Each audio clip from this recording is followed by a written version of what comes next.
I'd like to call the April 3rd, 2025 Montecito Board of Architectural Review to order.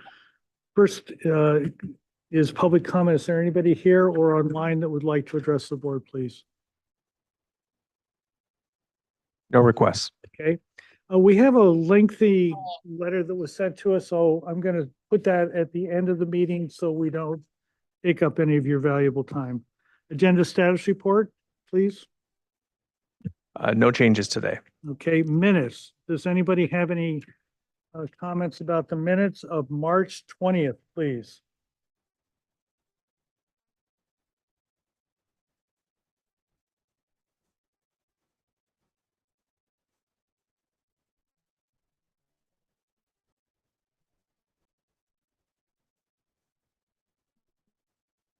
On item one, the number 3 comments using a 3D model for the elevations to show more detail. I made the comment, but that wasn't the intent. I think the intent was that to maybe utilize 3D as a tool to develop the design, because the imagery that they were showing it was not really coinciding with their plan views. So I thought that the plan views needed to better reflect what the where they were trying to go with the design. And so I was suggesting that 3D may be a useful tool to facilitate that. Simplify that and condense it to or revise this, please. Consider using 3D as a tool to help develop the design. Sure. Or so that there's with a design that matches the image boards. How's that? Something like that. Anything else?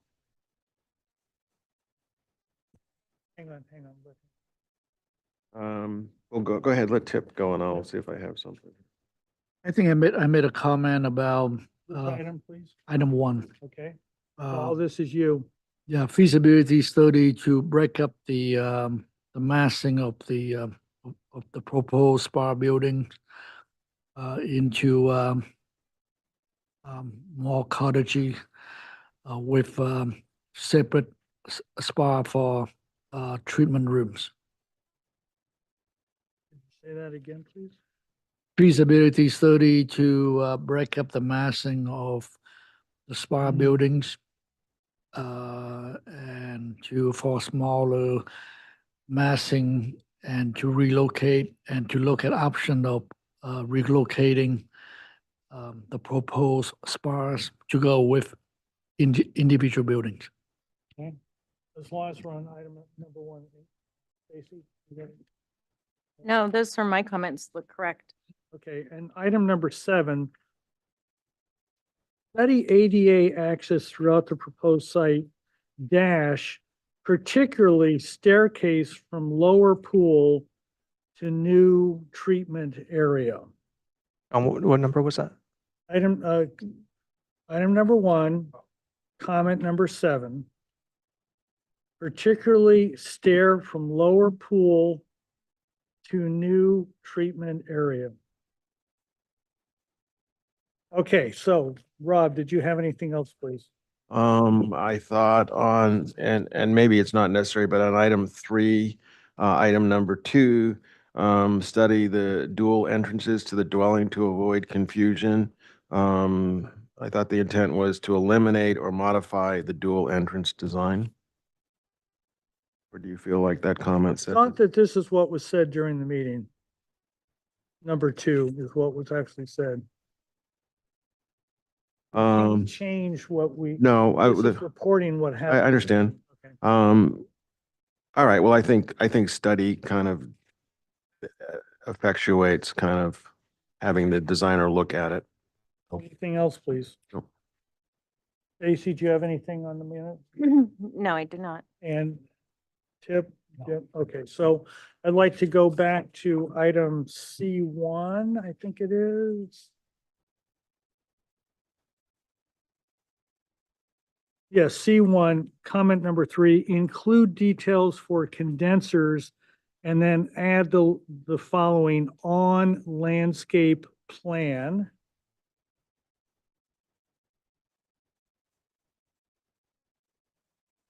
And then item number 2, comment number 1. Mass, bulk, and scale are acceptable, but consider lowering the structure if, and I'd like to add, new FFE allows it, Yes, right? exactly, because they're in Yeah. mudslide zone. And item number 6, comment number 3. I thought that one member is supportive of story poles for this project. I didn't think I struck that out. I don't, Oh, I don't think we need that. Not on Barker Pass Road. no, 1129 High Road. That was actually you that's supportive. Oh, yes. So do you want to keep that comment Wait, in? no, I think we're gonna do a site visit is what we decided, but we don't need to have story poles. We can visualize it, I think, with what's existing. Okay, so strike this out. Yeah, you don't need the story poles. We're gonna do the site visit. Is there anything else, please? May I have a motion for approval? As I will move to accept the minutes as amended. Is there a second, please? Second. All those in favor? Aye. All those opposed? Members informational briefing. I have a conflict with item number 5. Bill has a conflict with item number 1 and 2. Anybody else? Nope, Stacy and Rob, you went on a site visit, right? we did. And do you want to give a very quick little, like less than a minute, what happened? We went to Lotus Land and met with the one of the boards of Lotus Land, as well as Kaylee, the landscape architect from Arcadia Studio. And they gave us a very thorough tour of their improvements, and it went really well. Anything further? Nope, I think that covers it. Okay, very good. Thank you. Staff update, please. Nothing from me. Alex, anything from you? Nothing from me either. Thank you. Okay, we're on to the standard agenda. Item number 1, 377 Santa Rosa Lane, please. All of these items today are brand new items, if you hadn't noticed, so. Yep.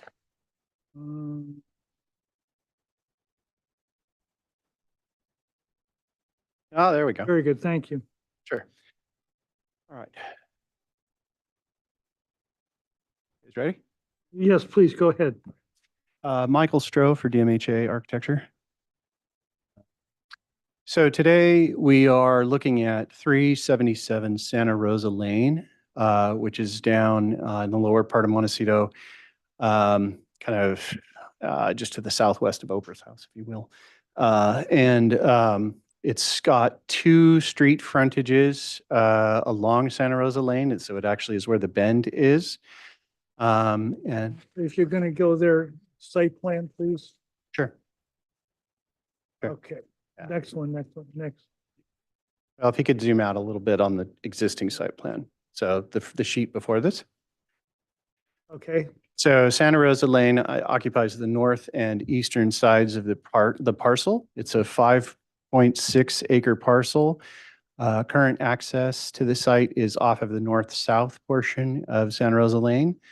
There's an existing single-story residence on the site, a tennis court, and a small barn as well. The site has some fruit orchards and has about an 8-foot pittosporum hedge fronting the entire street. So the site is, and it's, I don't want to say it's relatively flat, but it's not. It's generally just sort of sloping gently down to the south. So you can't really see any of the parcel from Santa Rosa or any of the other adjacent streets.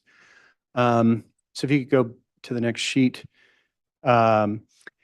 So our proposal is for a new residence, a new 2-story residence with a basement in the northwestern area of the site. It's along with a pool cabana, a tennis court, an artist studio. The owner is a musician, professional musician. And so he needs a studio, and he would like that separate from the house. And then a future ADU at the southeastern corner of the site. We have pushed the house away from the western property line pretty substantially. We've worked with the neighbor that's immediately to the west to, and I believe he's written a letter today. We've worked with the neighbor to the west to push as far away kind of as we really want to. We've got some existing oak trees along the western property line that are being retained. There's another large oak tree sort of in the kind of upper center area of the site that'll be retained. And then a number of olives and things on the site that'll be relocated. The primary access to the site will be will essentially be in the same place as it is today, except that having the driveway come directly in, it'll turn immediately to the right and then go up and around past the music studio and then over to a motor court at the house. And then there will be a secondary service entrance behind the garages from the other portion of Santa Rosa Lane. We are proposing a third gate at the ADU just due to the amount of frontage we have. The owner would prefer it if they came off separately to do so. So if you could go to the next sheet. These are our gate elevations. They actually match pretty much what's out there now. Just a nice stone pilasters and solid wood gates. Next sheet, please. Actually, go to the next sheet. So the house is designed to be very traditional. As you come into the motor court from the east, you have a primary central entry, and then the public wings of the house flanking either side of the sort of primary access. And then the garages are rear facing so that you would actually drive through a porte cochere into the secondary motor court and then turn around to park. There is a basement underneath the primary portion of the house, not underneath the garages. It does not daylight to the south. We aren't grading the site like that. We actually have just a lower sunken patio that doesn't even have stair access on the western side of the house. So the amount of frontage that actually is exposed is very minimal. And then, so the house sits on a plinth a couple of feet above grade. And then if you could go to the upper floor, which is the next sheet, sorry. We have, again, just bedroom wing on either side of the primary stair. And then the house starts to break down and massing a little bit where, the kitchen and things have a lower roof. And then we have some patio decks on the south side of the house to take advantage of the views. And then at the northwestern area, you've got that's just attic space above the garage. Primarily just due to the roof shape, we've got enough space in there. And then if you could go back 2 sheets.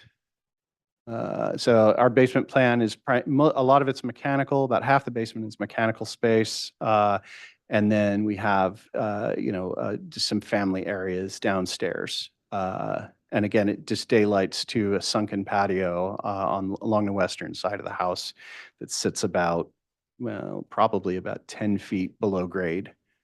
So if you could go forward a couple sheets. Keep going. And our roof plan, keep going, one more. So ceiling plans, you can keep going. Sorry, we don't need, this is all just ceiling plans. Let's come back to the pool cabana, actually. If you could go down to, actually go down to the last sheet. So the house itself, again, fairly traditional in style, coastal kind of Cape Cod, gambrel roofs, fairly traditional detailing. We're going to do a wood shake siding over over gyp or some other form of fire treated siding. We're going to do slate roof, and then basically all the trim and everything will be white.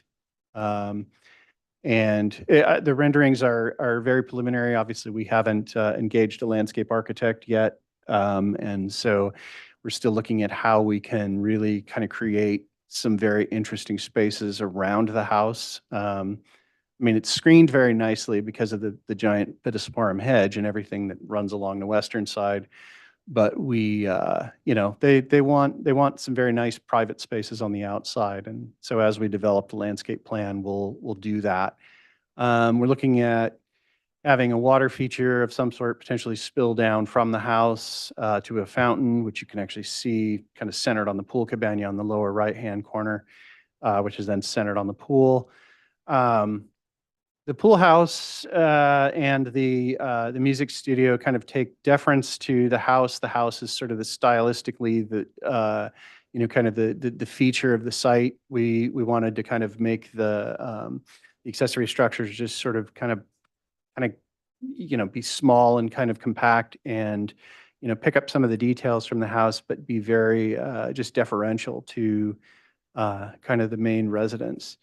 So if you go back a little ways, we're gonna, because the house or because the site slopes as gentle as it does, you know, and because we have a basement, we're gonna build up the plinth a little bit on sort of all the structures by about, you know, 18 inches to 2 feet.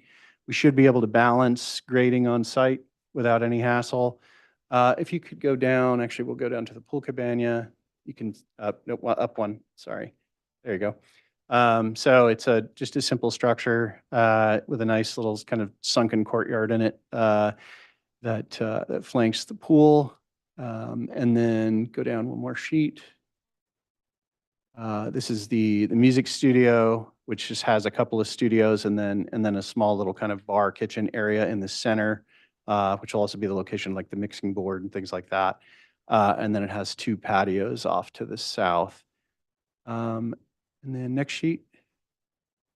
So elevationally, the height limit on the site is 35 feet. And then obviously if you have a pitched roof, you can go to 38. We're not up to that. We're actually, even with building it up a couple of feet, we're at about 32, maybe 33 at the most. So we're under the height limit. And again, you can start to see how we've broken up the facade with different types of dormers and the big gambrel roofs kind of being very, very, you know, kind of pushed forward in the design. We've got some nice kind of decorative windows in different places. And it's, you know, it's cleaned up very well using a double column on the south side for all the overhangs. And a lot of kind of exposed wood trim. And then obviously we'll have guardrails on our upper balconies, and those will be some kind of wrought iron design. If you go to the next sheet. So these are the other elevations. We'll probably most likely use clad windows and doors rather than exposed wood. And this is pretty much what it is. If you go to the next sheet, we've got some elevations of the pool cabana that you can see. And obviously, like I said, we kept it very small. We could have made it much taller, but we chose not to out of deference to the house. If you go to the next sheet, it's the musician studio. Same kind of deal. Low plates and not getting up to the height limit at all. And then I think we have 2 more sheets. We have our sections, and you can see kind of how we've got a full basement, but it's, you know, again, it's buried entirely. And then we have, you know, our 2 floors. And then one more sheet, I think it's just another sheet of sections, cross sections.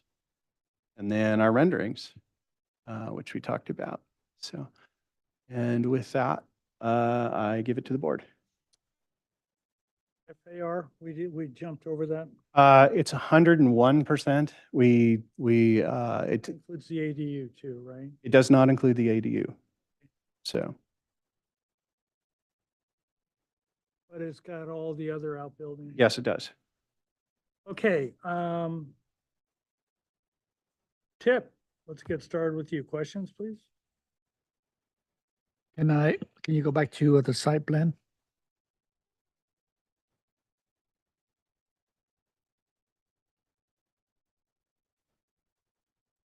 So, one of my questions have to do with, okay, first of all, it's very difficult to read your site plan. Because when I look at the site plan, I see, the driveway, I don't see the building. So, maybe you can try to, come back and make it a little more readable. That would be helpful. And number two, that is a cohesive concept to tie everything together, from the tennis court to the pool, to the music building, to whatever on the upper right at the ADU or the guest house, wherever you have it. It seemed like, just based on this, it seemed like we are randomly places.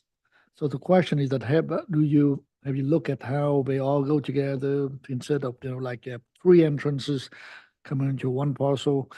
And then the grading is another thing, I realized that the tennis court, it probably had to be that direction, but it seemed like half of them will be, cut into the hill or floating out. So have you looked at that grading, design, landscaping? That's a question. Have you done that? That's the question, Michael. So we've looked at, we're estimating that there's probably, yes, we've looked at the tennis court. There actually will be a wall on the north side of it, that's about, and then basically it'll end up being feathered off.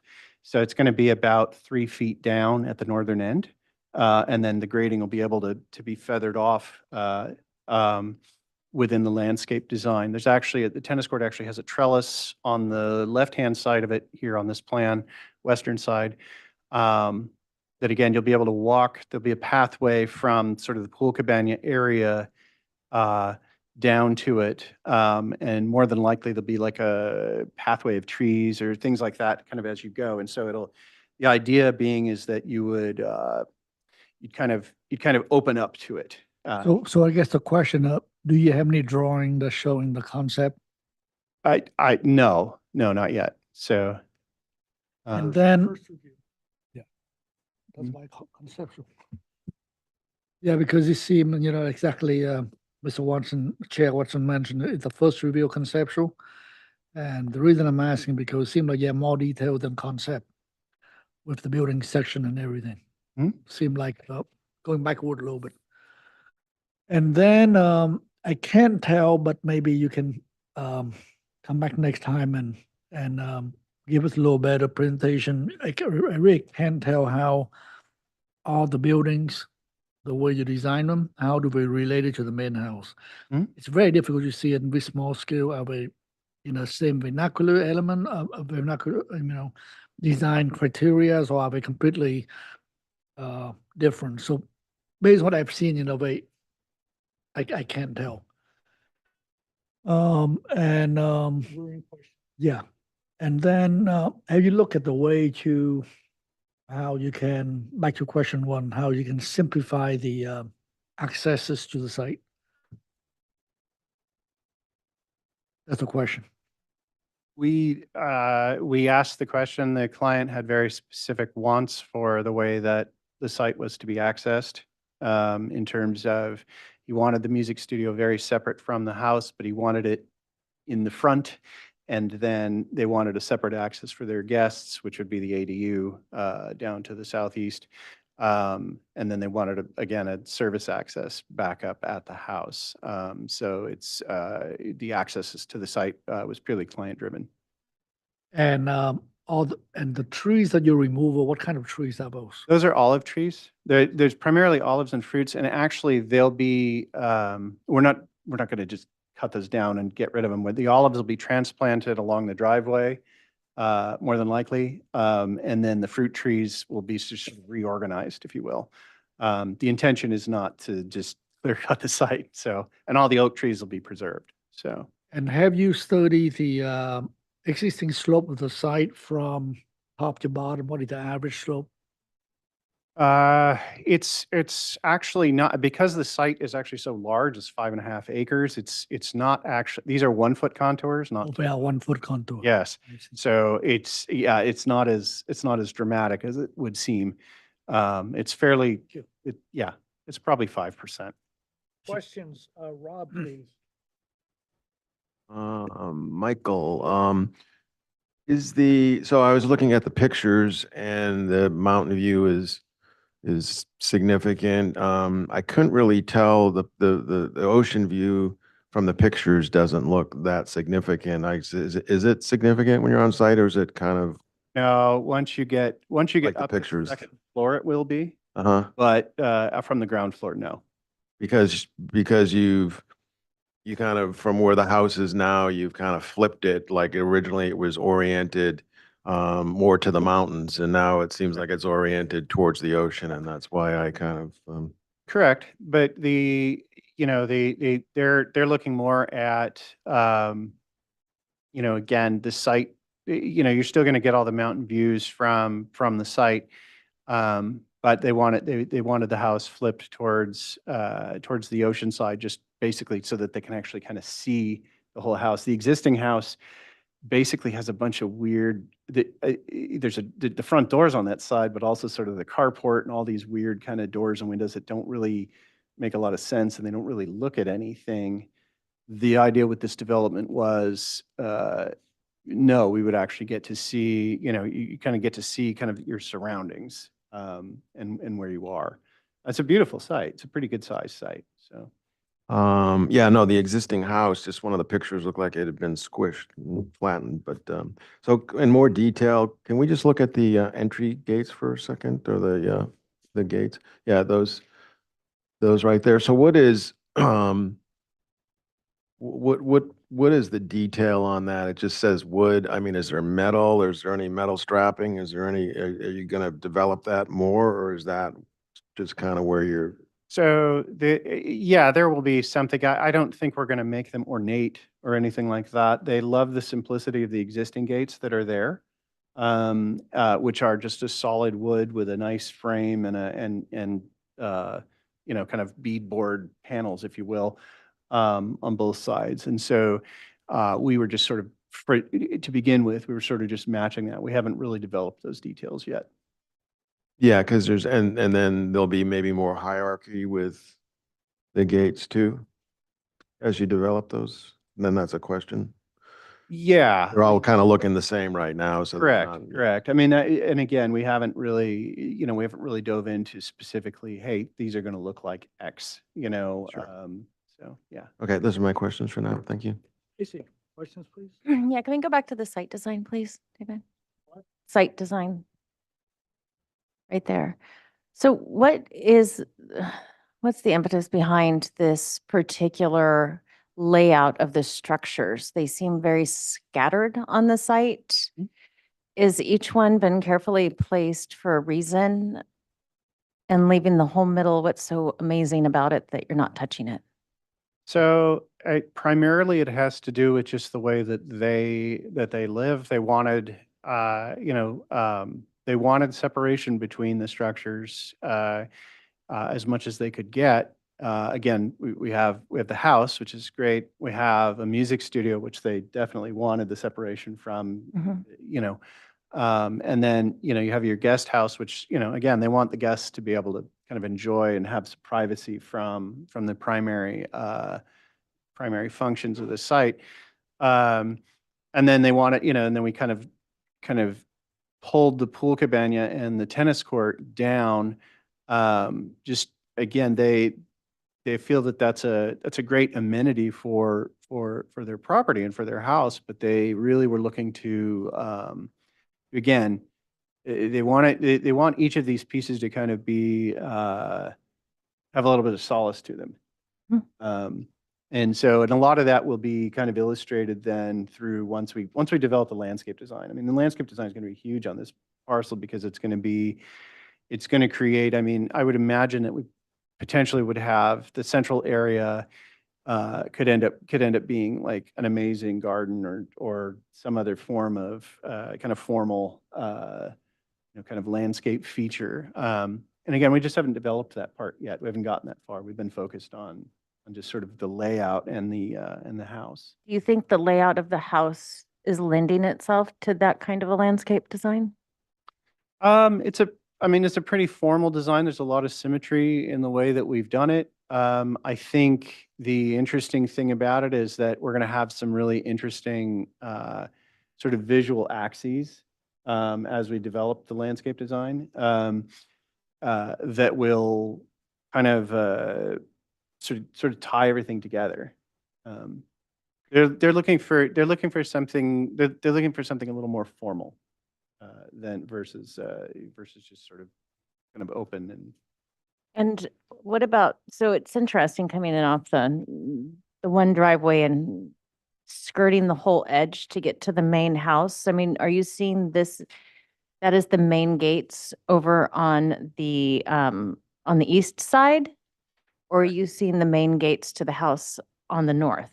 No, the main gates for everyone generally will be the one that comes off of the eastern side. So why hide the gate at it, have such an abrupt turn and hide the gate when right now it comes on center to the house and pushing all of the drive, a very long drive over to the main house? Hmm. How is that giving you advantage on the site for landscape design? Well, it really doesn't necessarily. So that's something we'd be happy to go back and look at. Okay, and then I think those are my questions. That's it. Thank you. Okay, you currently have a single-story building out there, right, Michael? Correct. Um, do I remember you saying that you thought that this, or you were going down the lines of a shingle-style house? Mhm. You know the book by Robert A.M. Stern called Houses? I do. You have it? I'm sure we have it in our library. Yeah. Okay, very good. And can we see a aerial, Google Maps, Google Earth, I don't care which one it is, please?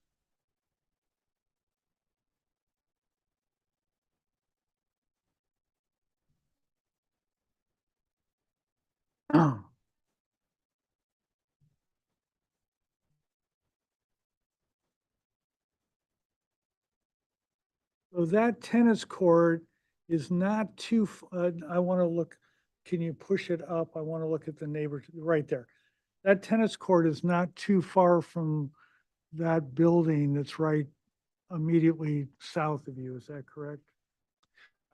It's the tennis court is left of center in terms of the north-south axis of the property, though. But So- the existing tennis court is pretty darn far away from everybody, correct? Correct. And the new tennis court is getting kind of close to the south property It's owner. it's essentially if you moved it directly south on this, it's essentially there.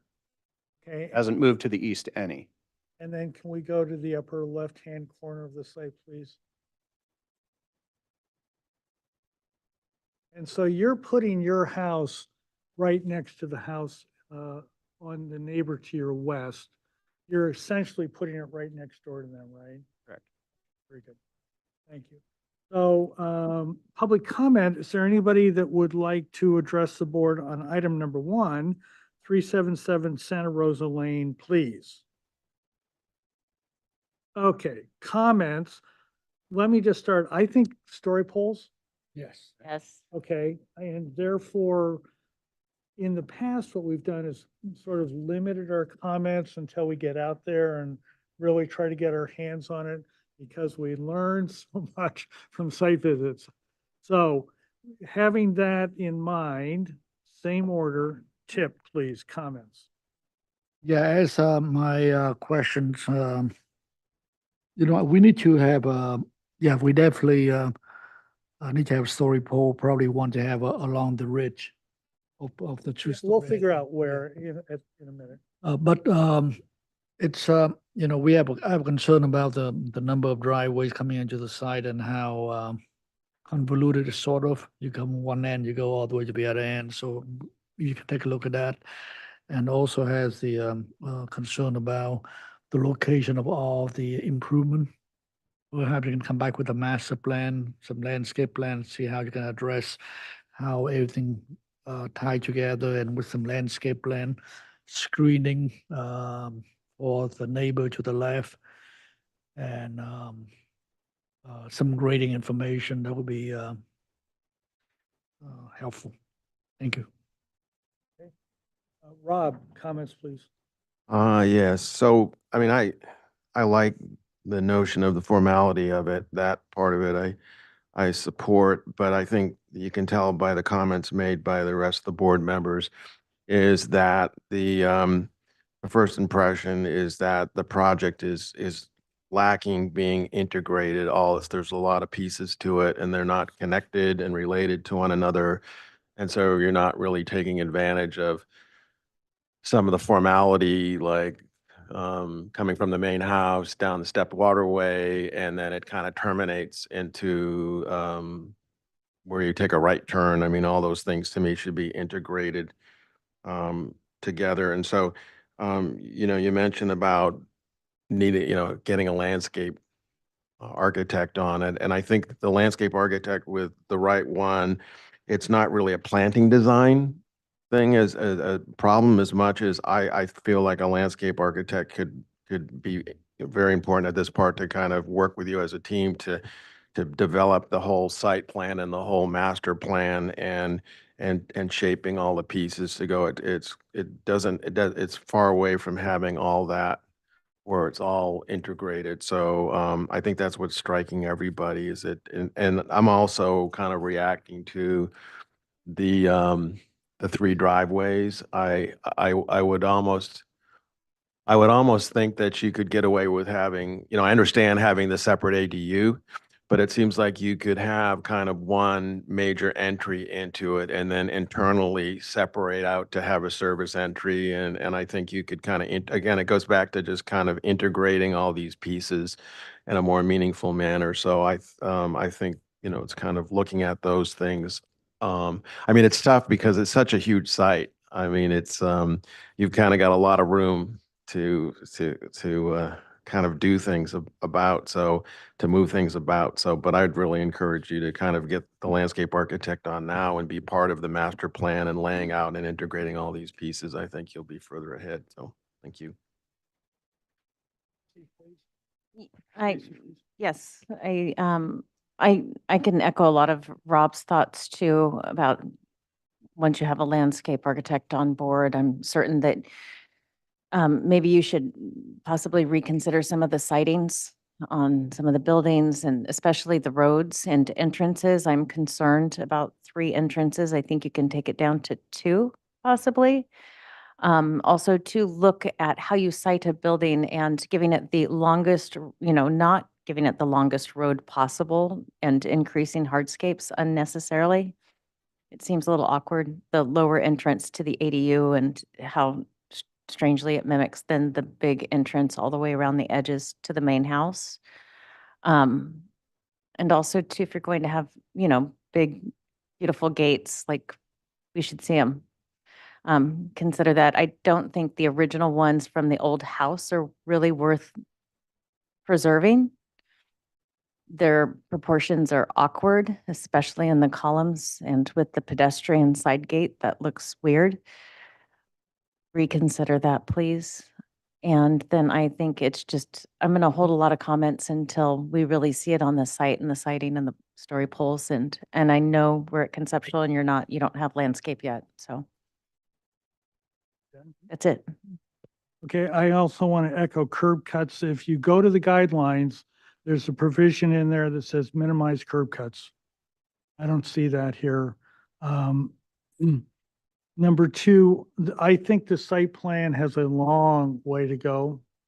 Can we go back out to Google Earth? Did you lose it? Yeah, okay, that's fine. Do you know what the KISS theory of everything is, Michael? Do you know that term? KISS, keep it simple, stupid. Okay, so I find that from my own work and for other things that's a pretty good place to get started. And when I see a tennis court immediately next door to us, immediately next door on the west, it seems logical that they're going to generate a lot of noise for your pool and your pool cabana. But if you also put your tennis court over there, what's good for them is good for you. What's good for you is good for them. I mean, it's hard to argue about noise if you've got exactly the same use. And one of the things that I have seen in larger properties is that houses tend not to be on the edge, but they tend to be more centered on the property. And it's curious why you're pushing it up against that other house from your own selfish standpoint of view, you know, in terms of noise, in terms of babies potentially screaming, you know, all of that stuff that happens with next door neighbors. When the square of the distance, as you get farther, as you double the distance, the noise is 1/4, 3 times the distance, it's 1/9. So if you could, I would ask that you consider moving that house to reduce the size of the driveway. I think it's really long. It seems weird to have that. And then shingle style. You know, the difference between okay and really, really great is something that comes down to every single detail and every single window and things like that. Robert Stern is probably the acclaimed master of that style. And I would highly encourage you to go back and look at every window that you have and exactly how he maybe would have wanted to do that. And maybe you make some changes and maybe you don't, but it sounded like you did not use that reference guide as you were developing this design. Yeah, maybe we have that book in our library, or I think we do. It's not front and center, if you know what I mean. Sure. So, and one of the things that Stern does have in his book are site plans. They're very schematic, similar to this, but he does have those. And a lot of times you'll find that the house and this water feature and the pool house and the pool are all online, and they kind of make sense with that, which I don't see here. And I don't think that that has been fully resolved. So I'm hoping that you guys really grab onto that before the next time you come. Certainly. Okay, now story poles. Let's look at a roof plan, please. It was down 3 or 4. It's that one right there. So what do you guys think? We've got, north is up here right now. Yes. Is that a single story garage element? It's, no, it's actually, it has a gambrel roof, so but it is lower than the primary You portion. know of the about how high that roof is? About? 23 feet-ish. So it's a 2-story building. Yeah, I think we need to do, along Can the I have- garage. Can I have the mic?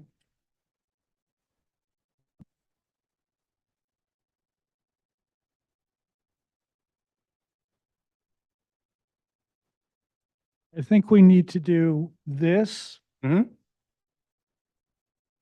This is also 2 stories about, right? Yes, And then I think we need to see, this is a flat roof section here. right? yes. So let's just get one side of that. Okay. I don't think you need to do all 4. Do you guys all agree with that? So we're gonna have, the neighbors immediately is right here. Mhm. And Santa Rosa's up there and it goes way over. So we're gonna get Santa Rosa and the neighbor here, and then way back, which I don't think this is as important, but I think these are very important to the neighbor. John? Yeah. I mean, you kind of said it, but I think the site plan has a long way to go.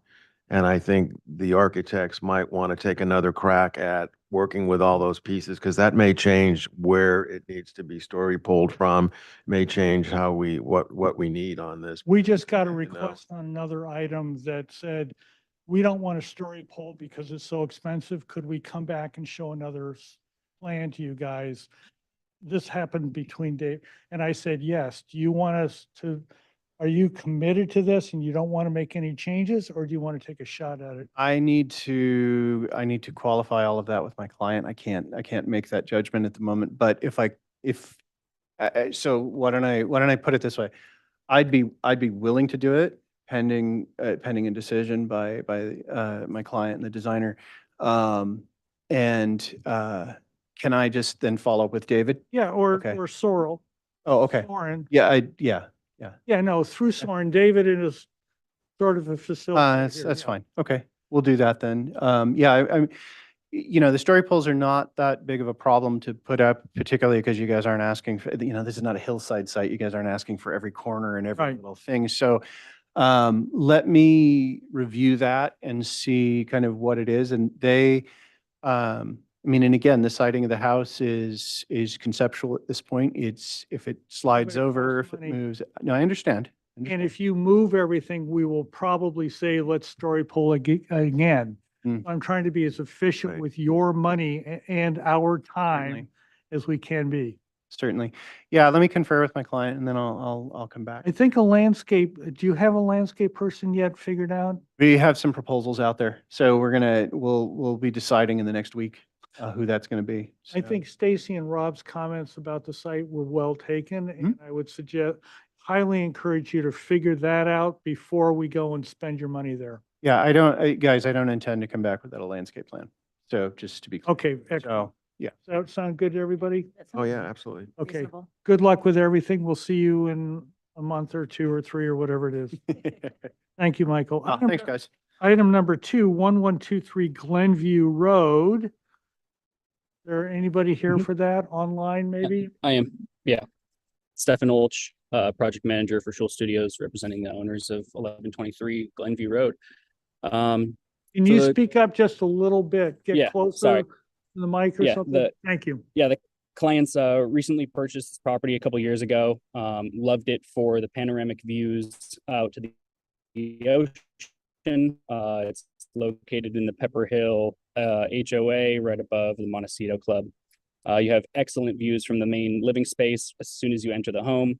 Though the existing architecture is a little bit clunky, kind of lending itself to some spaces that are underutilized in the house. There's a sunken living room. Part of the kitchen is very shallow at 4 feet. The headers are particularly low in the main living room as well as the kitchen. You have some extended purlins that are obstructing your view out to the ocean. And so the clients reached out to us to modernize and clean up this architecture and really make the house the way that they see it being. So we can go through to the next page, page 3. And this starts to show the existing photos. Right. So the entrance to the house has some very nice screening from Glenview Road. The house is not very visible. The back of the house does have a somewhat kind of clunky feel with these large masses. If you zoom in on photo A, that really shows the existing architecture. There's some clunky masses that are kind of supporting the deck structure as well as the stairs leading down from the primary bedroom. These are kind of just poking out and not really doing much, as well as the exposed understory from the upper deck and lower deck, and the disconnect between the upper story and the lower story and rear yard. So our proposal is really to clean up the rear facade, enlarge and open up the views to the ocean, as well as give this architecture a connected feel to the rear yard. So if you go down into a couple sheets, there's the site plan right there. So we're going to remove a portion. I go to the page one more down. Sorry. One more. So it's A0. Yeah, we're not touching anything really on the ground floor on the lower level.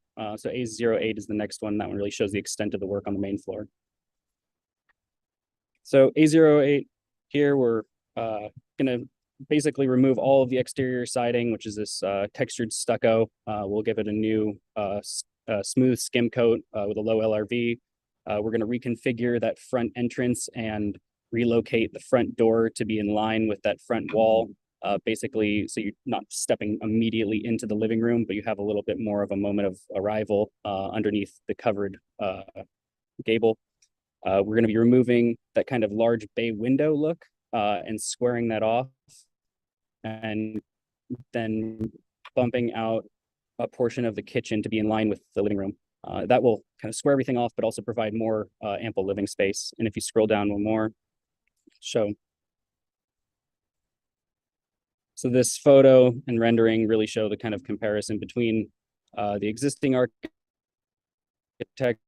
and the proposed architecture. So on the right-hand side, we're showing that bump out with large multi-fold windows or doors connecting the living room, the dining room, out to the deck. We'll have a switchback stair connecting the upper deck to the lower deck, providing the clients the connection to the rear yard that they don't have currently without having to either traverse around the back of the house or through the house to get down. Then we will also, as we further develop this, work on enlarging the windows so that we have more of a connection with the new doors that we're adding. If you scroll down to the plan, it's the next page, I believe. Site plan shows that new roof portion, so that'll be more or less a flat roof for that area that we're adding in, keeping it underneath the allowable height as we are in our ridge side overlay. And the next plan is, scroll down. This is just showing an enlarged version of that, and we're basically doing a bump out of a little over 3 feet. I think we can get down to the elevation. And scroll down.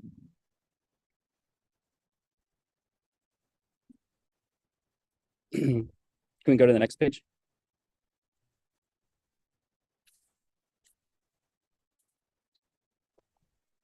Sorry, can we go to the next page?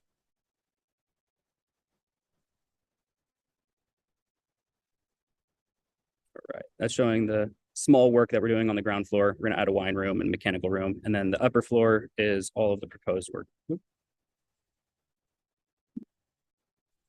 Are you done there, sir? Almost. Okay. There, sorry. You're cut out. One more up. Yeah, so then these elevations are just showing the existing elevation against the proposed elevations and the scope of work that we're intending to do. So in all, we're really looking to just update the finishes, new window and door package, bumping out the living room and dining room to allow for further connection to the views of the ocean, as well as interior to exterior flow of the house that it typically currently does not have. If you scroll through, there's a few more just showing the elevations and the changes that we're doing.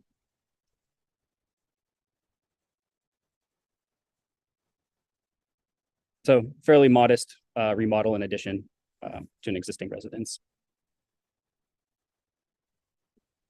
That With it? that, I'll yield it to the board. Yes. Did we look at this project before? I think we looked at one near it. Did we see this before? Maybe Not from eight- us. 8 or 10. Are you relatively new to this? Yes. Okay, I think we did see this before. Is it the same house?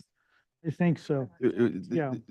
Where the last time the architect said that it was well screened from Alston from down below was. Oh, that was the neighbor. We watched that one. So this one, if you go back to our third page, we actually have a photo from Alston. You cannot see this from Alston right below. Yeah, this one is different because the other one didn't have a pool. Correct. Okay. Yeah. But I So remember. I believe it is E. Photo E right there is looking up at this property from Alston Road. It's well screened from that road, and there's no visibility. So the understory of this new deck and the home itself is just not visible. Because of the existing vegetation or because of the topography? Yeah. There's topography and there's significant screening at our property line, as you can see from photo A as well. So there's significant screening. You can maybe see a small portion of the chimney, but that we're going to remove that when we go to gas chimneys or gas fireplaces. How are you done? Okay, Yes. excellent. Thank you. Stacy, can you get started? Yes, I please? have questions. Can we look at those? I mean, I think the most significant, I don't have any questions about the front. I think that's fine. Can I see the back renderings, please, David? Um, Yeah, the side by side, that's a good one. Go back to that one, David. That's great. What is happening? What are you doing? So it's a very large bump out, to put out the deck, and you're clearly, running a skirt, a very Mhm. long, deep skirt to what, are you doing anything with that space, and how deep is that? How far are you coming out exactly? The deck is gonna run 8 feet from the face of that building. Okay, So it's a modest deck. And then under it, we're just showing conceptually some screening element. This is more going to be hidden by landscaping once we get further with that. But we want to show that we are taking into consideration screening the understory of this deck. have you talked to fire about this? Not yet. Now that we wanted to get through conceptual for comment. Okay, those are my questions. Yep, questions, please. I can't tell, but what's the screening material below the balcony? We do wood screening, a wood slat screening, or something along that lines. It's still to be further developed as we move through the design. Is it because you want to grow something on it, or it just Potentially, but we would run in possibly problems with fire growing any vegetation up by the screening element there. So that's something that we'll be working out. and then all the railings are glass? Currently shown as glass. Yes, to keep an unobstructed view through the living room and dining room. So currently it's metal railing, It's cable railing. cable railing, and you want to change them all to glass. Correct. And is there a reason why you select glass? Just for a more seamless connection between the interior to exterior. Though if we end up with a value engineering clause that we need to make this project happen, cable railing may be a detail that we end up utilizing. Yeah, thank you. Rob, questions, please. Did you consider other kind of approaches to as opposed to adding on kind of the lattice type screening on the perimeter under the deck? Did you kind of look at maybe extending some of the architectural elements of the house and kind of developing kind of your screening, or maybe a combination of some of some of the lattice, but with some bringing some more of the architecture of the existing house, and where you have just kind of developing the architecture that's there and then working with the screen. Did you kind of consider that rather than just kind of going straight with applying I'm calling it lattice, but I don't know if there's a better term for it. For the moment, since we're in conceptual, we kind of just wanted to acknowledge the fact that we will be doing an understory screening element, all to be developed in consideration with your comments. And to bring in the architecture, I think would be such a better design than just having some applied wood lattice that doesn't really speak to the architecture. So that's definitely something as we develop the project we'll look into. What is the genesis of I guess the main goal of what you were trying to accomplish? Were you trying to enhance the With outdoor this- spaces, or what? Or are you adding some space underneath, or what are you trying? I'm trying to understand. Oh, just with the screening element that's there, that's shown. That is really just to hide the understory. And I think that it could be benefited greatly by either the lower story, the lower deck, just having a wall built up to it so that it's that could integrate some seating or some planters or something. This could be much more developed into a way that it's not just wood screening element. So And I you're think looking that, to just have maybe more some usable yeah. space and stuff. Okay, that's what yeah, I some was storage asking. or Yeah, something okay. else like that. Okay, Yeah. all right. There's some, one, and then, so you're showing landscaping, but at the appropriate time, you'll have a landscape plan that addresses that, I take it. Okay, thank you. Mhm.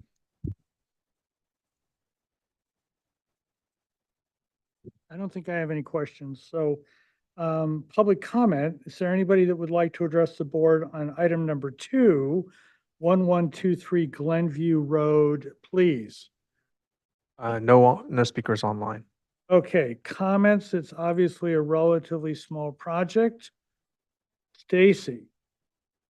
Yeah, it's definitely a better attempt than your neighbors. I, I see where you're trying to go with it. I agree with Rob, is his line of questioning is, are you considering things that are more architectural, that look more of an extension of the house as the screening element below the deck? I believe that would be a better direction for this project. Make it more cohesive with the house and not feel so light. The glass railings, I'm not a fan because of the glare. Mhm. I would suggest either a cable rail or a nice flat bar steel, especially with the style of architecture. I Mhm. feel like, glass seems from a different sort of look, more contemporary. And then to maybe reconsider how you get the steps down. I know you're just kind of taking the line from the old steps, but since you're spending the money, maybe rethink and have it with a landing halfway and delivering at a different point so it's not coming out beyond the house, going to the lower as it hits terra firma off the second lower deck. And then too, you have to take into consideration fire, whatever the treatment is that you do for the cladding coming down. I don't think that fire would allow wood unless it's, well, extremely fire treated, and then like, I think something more architectural. That's it. Chip. Yes, I definitely do find the screening to be a little destructive. And I prefer that you remove them all, spend the money to better detail the decks. That Mhm. might give you a better project. And also look at the other option of the railing. I don't think the glass railing is the appropriate application for the location of the house, and it's just require a lot of maintenance, cleaning, and I think your client will be disappointed with the glass. It might look great, if you keep them clean regularly. So I would look at option to do some nice, simple railing, metal railing, and some nice detailing for the deck and the stairs. But other than that, I think it's very minor. Rob, comments, please. I think the fellow members, so far, we're all on the same line of thinking, and that maybe if budget allows, having some low stone walls, that the architecture kind of grows out of some low stone walls, that this kind of gets grounded to the site a little more than it is right now. And then somehow maybe connecting that lower deck with that upper deck. Again, these seem like these are architectural solutions, could really enhance the function of it and enhance kind of the whole look of the house, from that view. What we did with your neighbor and stuff, what was mentioned at the time, there was, in terms of relying on just the vegetation as a screening, there was a concern like, well, vegetation, if there's a fire, hopefully not, or if the vegetation, dies for some reason, then we were concerned at the time with your neighbor's project about relying on the vegetation. So that's where, yes, that having a good architectural solution is important. So just in case this gets exposed, that it looks good. Thank you. I think it's a modest project. I think that all of the board members, I suspect you also, realize that understory and the rail are not finished yet. But I might suggest that you Mhm. really do like a grand look at it. Corbusier had some screen walls that he worked with on some of his projects, as did Louis Kahn.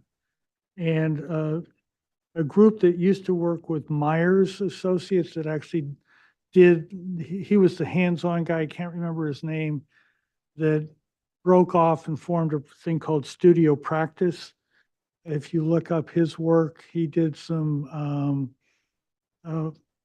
facades at, I think it's UCLA Medical Building, if I remember right. And in my personal opinion, just knock dead beautiful, just gorgeous, his screen wall. And he integrated it into a railing concept, which is not glass, but he got the whole thing pulled together, and it's not just mono as this is. I can guarantee that what I just suggested is more expensive than what you did.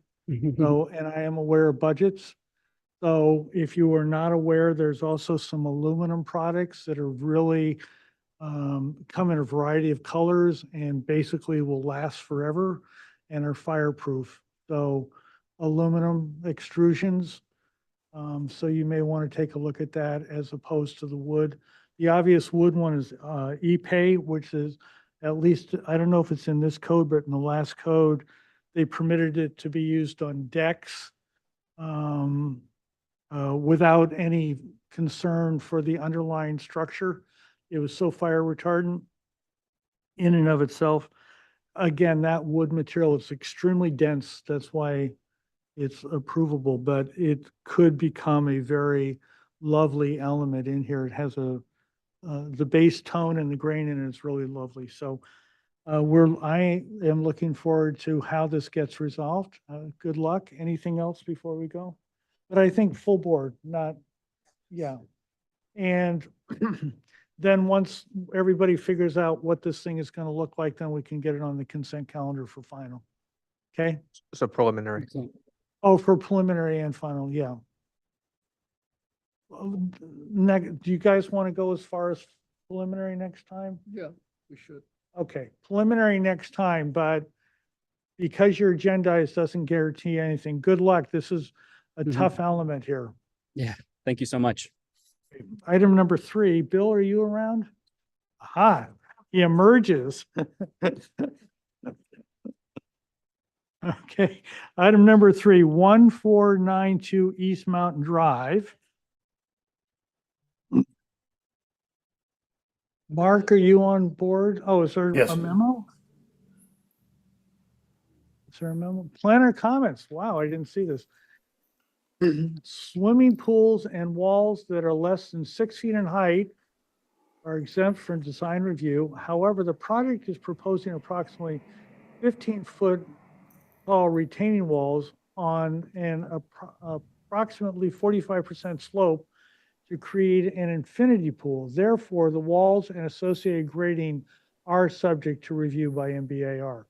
Staff has concerns that the proposed 15-foot tall retaining wall on 45% slopes may not be consistent with the policies listed below and is asking for feedback guidance from MBAR to assist with making a consistency determination.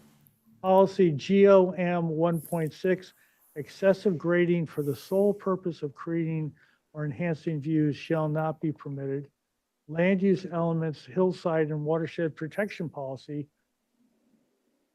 Plans for development shall minimize cut and fill operations.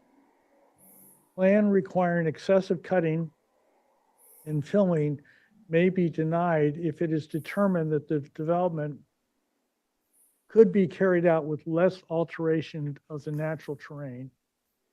Land use element, hillside and watershed protection policy 2, all development shall be designated to fit the site topography, soils, geology, hydrology, and other existing conditions, and shall be oriented so that grading and other site preparation is kept to an absolute minimum. Natural features, landforms, and native vegetation, such as trees, shall be preserved to the maximum extent feasible. Areas of the site which are not suited to development because of known soil, geologic flood, erosion, or other hazards shall remain in open space.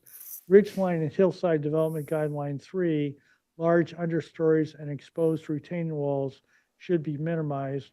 policy FDMI, I guess, or 1.1, I'm not sure which it is. In order to prevent hillside erosion, removal of vegetation on slopes 20% or greater shall be limited to that necessary for fire protection and for reasonable development of the parcel.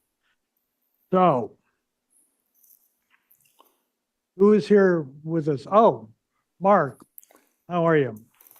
Good afternoon, everyone. I'd like to add that that's the first time that we've seen that memo. And I, likewise for me, I reviewed this stuff over the weekend. I didn't see it then. Okay,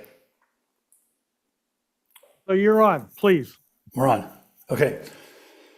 So this house is on East Mountain Drive, as was stated. If you go, we can just start out with the FAR. It's a 6-acre parcel, slightly over 6 acres. And with our FAR calculation, we're at 76% of the, of the FAR for the area or whatever. So we're pretty good shape that way. We're actually doing a voluntary merger between a 2-acre and a 4-acre parcel, and that will be completed before we have the land use permit issued. So we can go to the site plan, please, or show the images first, the photographs. This house will not be visible. If you look at the lower stretch of photographs there along Mountain Drive, you can see there in the center one is our gate, the existing gate. We're going to have to relocate that gate uphill to get the 30-foot requirement from the fire department. But we're planning on basically imitating, we have some images of this, using the same stone walls, just backing it up and actually having to widen it. This driveway is 12 feet or less, and we're having to widen it for the fire department. And actually, most of the grading that's occurring is because of the fire department's requirement that we widen the driveway. So the shot on the left-hand side there is looking west on Mountain Drive. And the photograph number 1 is actually looking east. That's a neighbor's driveway, but it's kind of looking east along Mountain Drive. Virtually the houses would not be able to be seen by the public from anywhere. So if you go to the site plan, this project started out as an ostensible remodel of the existing structure. It's an existing 1-story that has been added onto probably several times over the years. And it just became obvious that we're going to be, with all the changes we were proposing, we're going to basically be scraping it and starting anew. But the building is occupying primarily the more or less the footprint of the existing house, with a few little push-outs, some to the south, some to the west, and to the north. There's an existing motor court that we're actually going to be kind of reconfiguring to formalize it a little bit and relocating a center planter that you can kind of see, which is dotted in very light on this site plan. And then we're building a 3-car garage with an ADU over it, detached to the north. Go to the floor plan.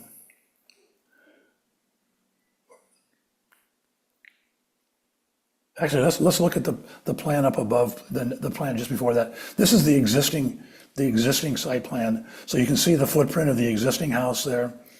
And the backyard, there's a small pool that we're going to be removing.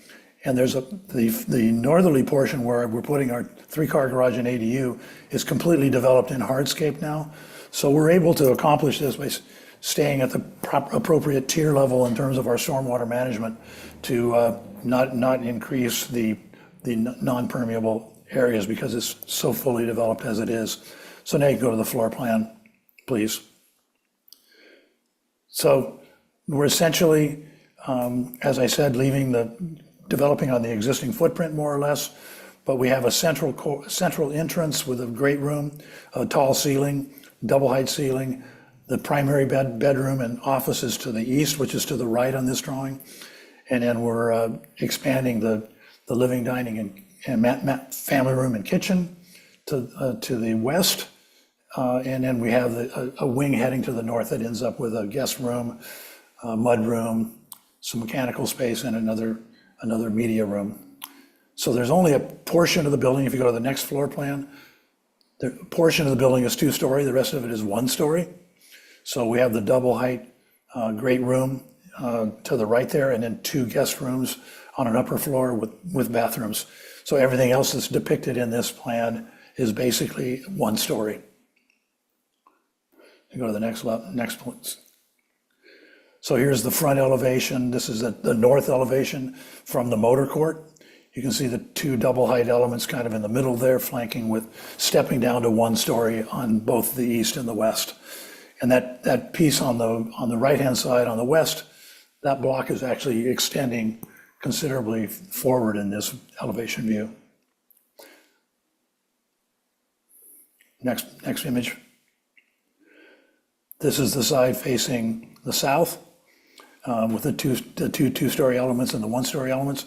So what was in question by the planner is basically the swimming pool, which is really no grading. We're really building a retaining wall and building a pool above grade for the most part. So there's very limited grading, and it does come out of the ground, but it stays within the setback. And we're proposing to clad that in natural Santa Barbara sandstone.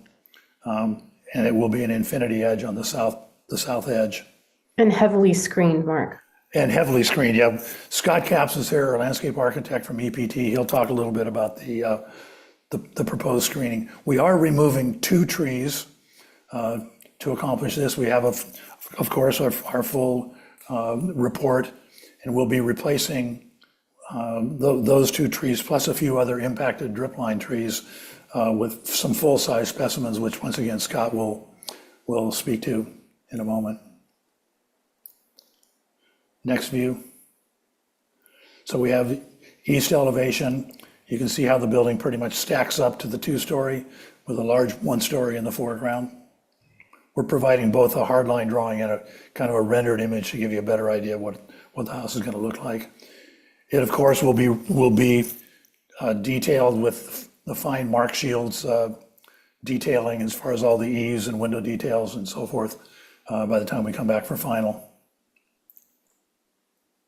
Next image.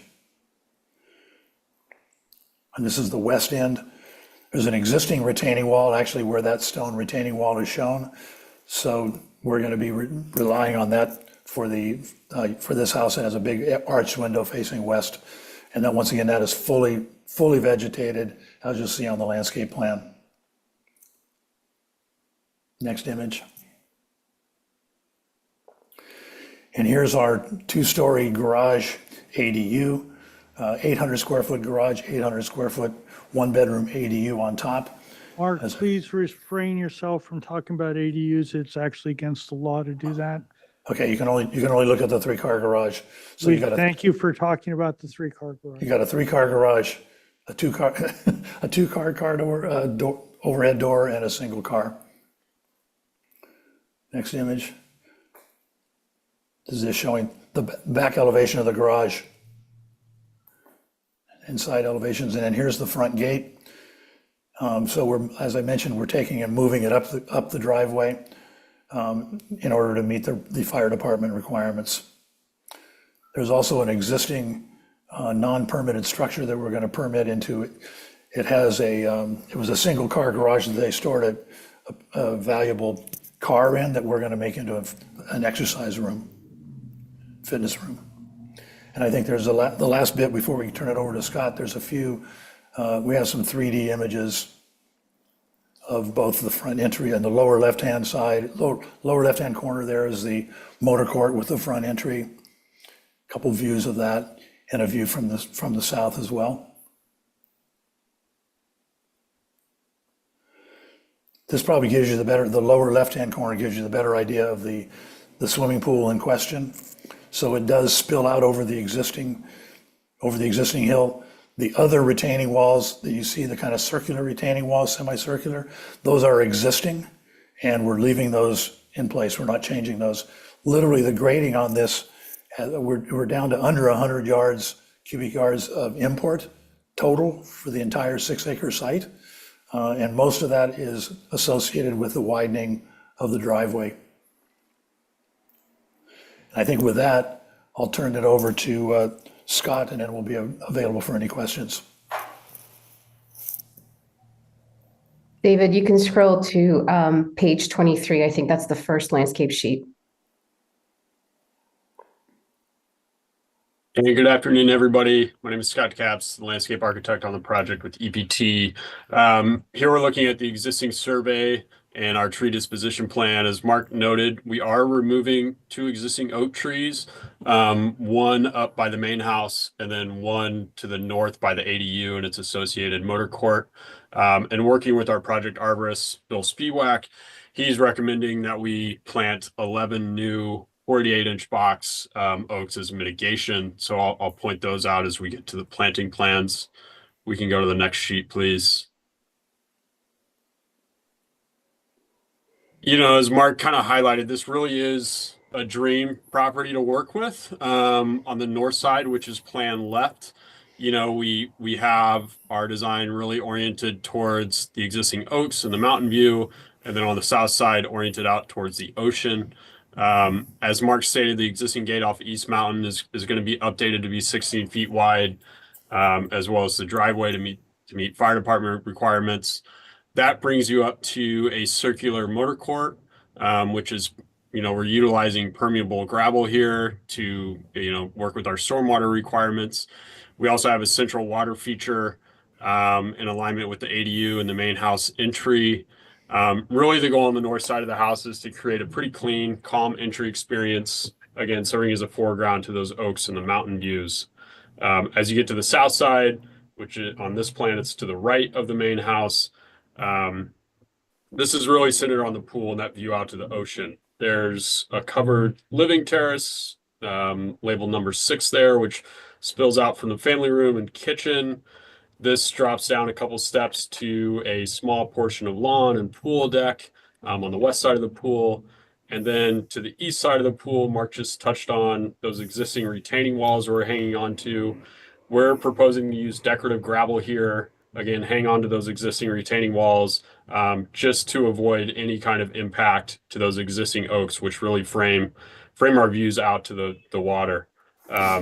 Couple areas of note on the west side, which is on the top of the page. A couple small enclosed courtyards, number 10 and 9. One is a small courtyard tied to the office. And then we have what we're calling a little spa retreat, which is tied to the primary suite. And as you've seen in the plans, really our efforts are focused around the home, the pool, the new ADU, with the majority of the site being left as is. Next slide, please. So some quick landscape imagery, just to give a kind of look and feel. Again, really driven by the clean Mediterranean architecture. Be using Santa Barbara sandstone, decorative gravel, and layered plantings, really to complement the home and the beautiful existing oaks on site. Next slide, please. I won't go too in depth on the irrigation drawings. I would just say, you know, we will be using a This is smart concept. This is concept. Let's keep moving, please. Sure, we can jump to planting plans. Yeah, Should let's. I'm happy to go into a little bit more detail on the planting. We can jump ahead 5, 6 pages, skip over our irrigation drawings and details. David, you can go to page 34 or the PDF. Thanks, Melissa.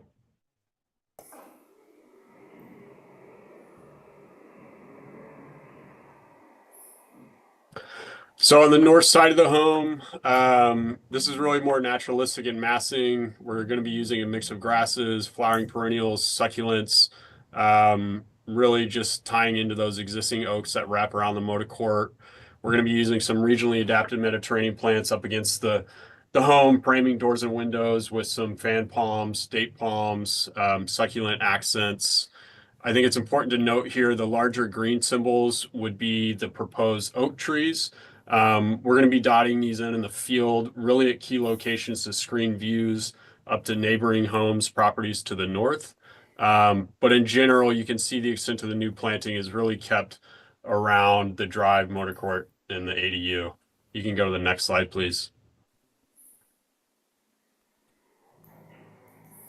And the south portion of the property, along East Mountain Drive, we are maintaining all the existing oak trees. They're a little hard to see in this drawing. They're dotted in, and we're planning to use some oak understory plantings here to cover the slope, as well as some larger native shrubs such as toyon, lemonade berry, ceanothus, etc., to really provide privacy and screening between the home and East Mountain and vice versa. As Mark said, you're really not going to be able to see any of this property from East Mountain Drive, which is the goal. The driveway itself, the plantings along there will be a mix of similar plants we're using up around the motor court, just to add some texture, accents. And then up around the home and the pool, we do have that little bit of lawn, but really just keeping planting pretty low up here so we're not blocking that view out to the water. And we can skip ahead a couple pages and we'll just touch quickly on concept lighting.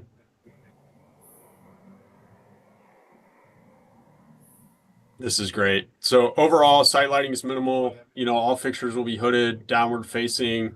We're proposing some wall lights along the driveway, which bring you up to the motor court, as well as some hooded, downward facing accent lighting from a few key trees. But other than that, keeping things very minimal. And that's it for the landscape portion. So Mark and Scott, are you done then, please?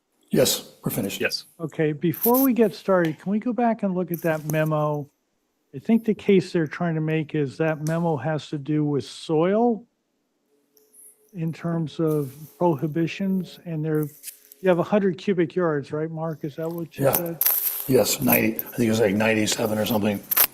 So And it's, just to be clear, the previous submittal we had submitted had, I think, closer to 500 cubic yards. We were able to reduce that even more some recently due to some grading revisions we did in the motor court and going up to the garage. So we're almost a balanced project. As far as some of these policy, we had responded to staff, the several things that we've done along the way. There were discussions about adding a basement to this project. We decided to eliminate that. There were discussions about how do we do the garage and the non-mentionable unit above it. The highlight, I think, of this project is that we've utilized all of the paved or hardscaped areas that were pre-developed in order to minimize the disruption. And I think that takes care of policy number 1 and 2 on your list, and also the excessive grading comment. That's the first one quoted in this memo. Here, I thought the comment in the letter was in regards, I thought there was a pretty tall wall in the back that it's referencing. so this is all reference to the swimming pool, as far as I can tell. Okay, so new 2-story building, yes? New 2-story building, current 1-story, Correct? right? We're doing a site visit, guys. So we'll be able to take a good hard look at this wall. So let's not get too deep into this at this moment, please. And you want to speak on this item, right? Okay, so the order is we're going to ask questions. When we're done asking questions, we'll give you the opportunity to speak, 3 minutes, and then we'll make comments and then we'll do something else, okay? Okay, questions? Bill, welcome back. Oh, thank you, John. First question is, I'm sure you thought about this, but had you considered rotating the pool 90 degrees? So it wasn't out cantilevered. Do you want me to hold my answers or answer as we go? Oh, you can answer now. Yeah. Oh, yeah, we considered that. We just really thought that it would be much more dramatic and preserve more of our level yard for outdoor living space to have it in this orientation. The driveway too that you're widening, are you going to be tucking it mostly into the hill? Or are you going to do a little cut and fill? What do you, It's the kind of slopes? It's kind of a little bit of both because it slopes up to the house as you're climbing up and also drops off to the right. So we're kind of centering it, and so we can keep any retaining walls that we put in there less than 30 inches, so we don't have to have guardrails on them. So it's kind of a little bit of both. What's the height? What's the overall height of the building too? Where is the ridge sitting at from finished grade? 8 feet. How many? 28. 28, okay. And that is just the two elements on the two-story, the double height space, right? Just, and the eaves are at about 25 and the top of the ridge is at 28.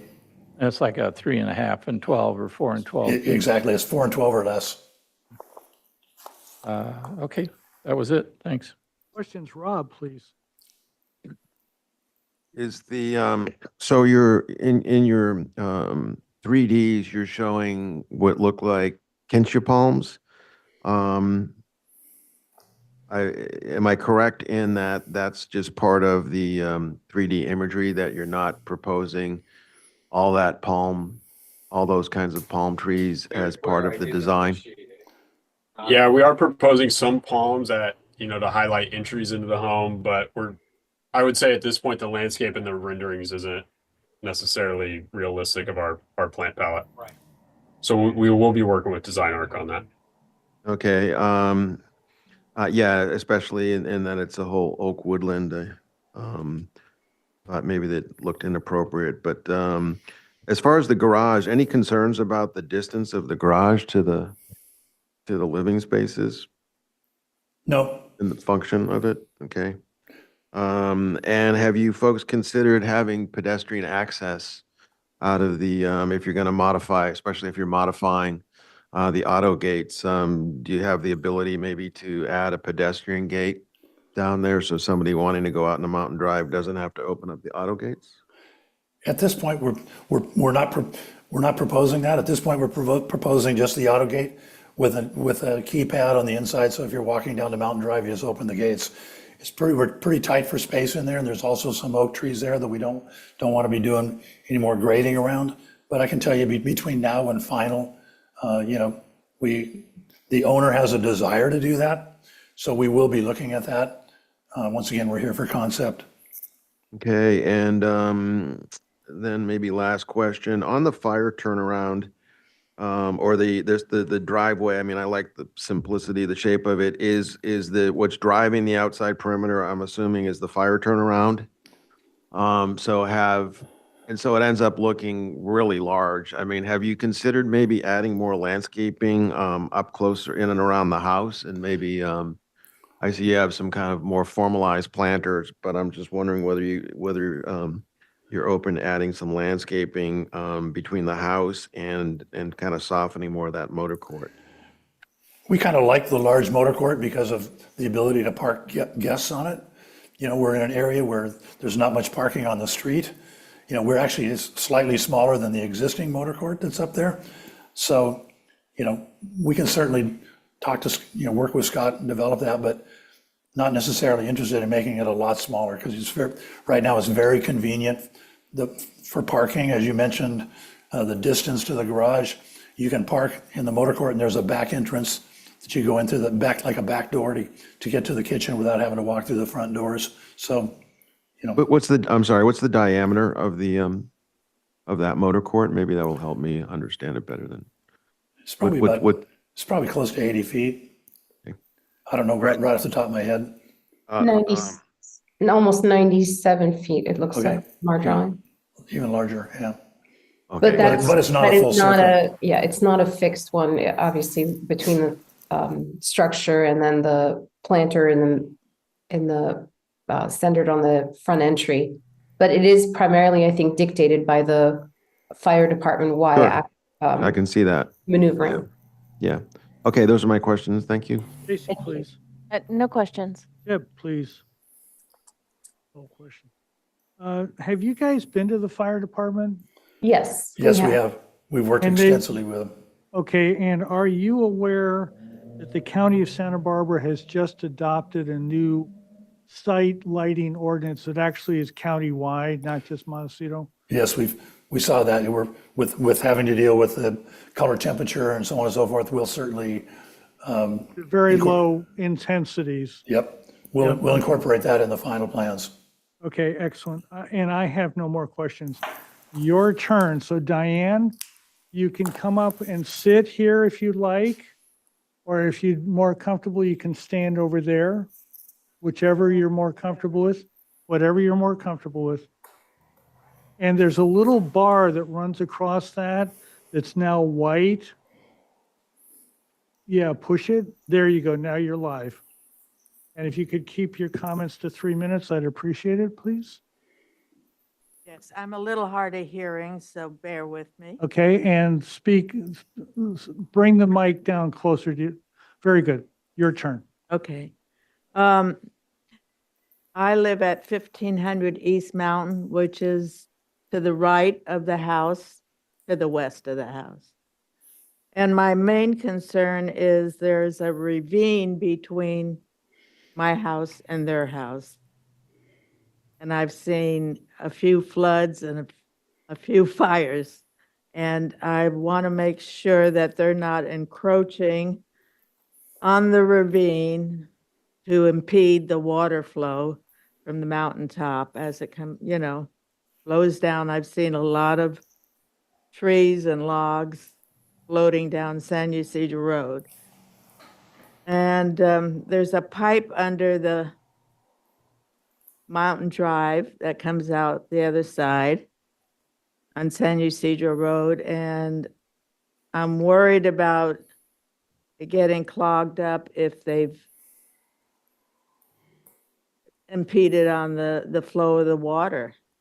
And I can't quite make out how wide they're making the driveway. How wide I is it? heard 2 feet on each side, and I have nothing to compare it with on the drawing that I got. So I don't know whether it goes into the ravine. And I think they want to make the entry wider. Is that correct? Yes. And that will be wider than the driveway, or I don't quite understand if it narrows down after you get into the entry. Mark, would you be willing to meet with this person on the site? Of course, Yeah. absolutely. No issue, no problem meeting. Please finish, but he'll walk you through everything if you'd like. Are you done, Diane? I didn't hear you. Are you done? Let's see.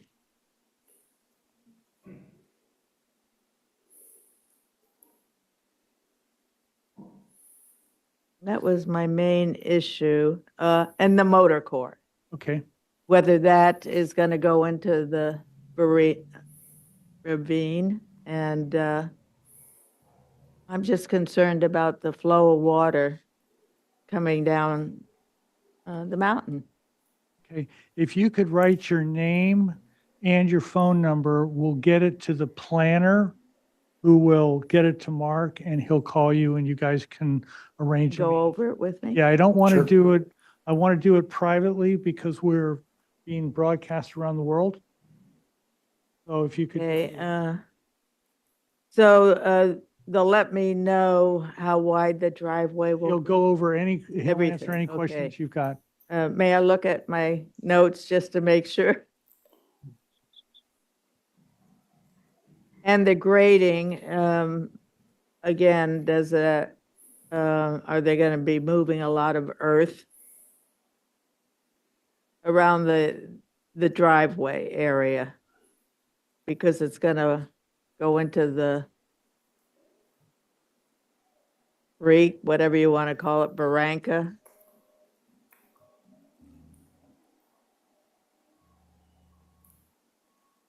Can they explain the grading to me too, or? All how of much- it. He will meet you out there. He's going to Oh. walk over everything with you. You can ask whatever questions you want. Perfect. Okay? So Yeah. put your name and your phone number and we'll get that to Mark. Thank you. Happy to do that. Very good. Thanks, Mark. Anybody else want to address the board, please, on item number 3? No additional. Okay, so this is obviously the first time around on this project. We are going to do a site plan, a site visit, and you are welcome to attend that as well when we go on out there. So, comments, Bill. Yeah, well, of course, site visit will be great. Story polls will be helpful. What I think we might request is if you're proposing, Mark, to keep the pool in that location, maybe the corners of that pool.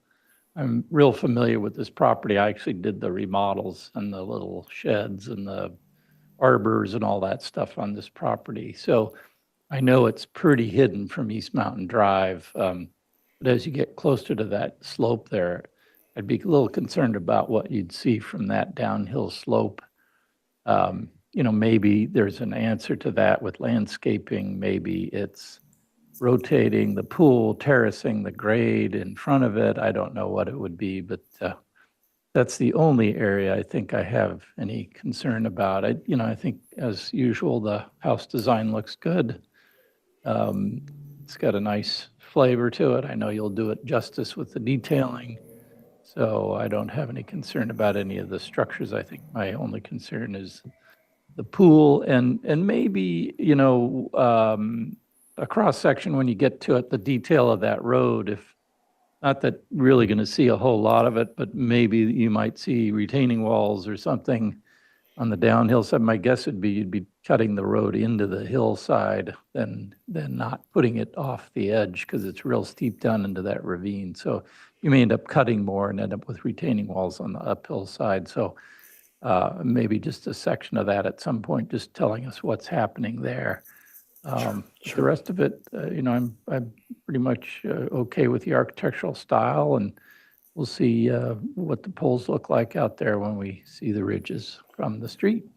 Thank you. Rob, Thanks, Bill. comments, please. Sure. First of all, I mean, I really like the project. I like the architecture on it. I mean, the whole feel of it's really nice. So I think you folks have done a really great job.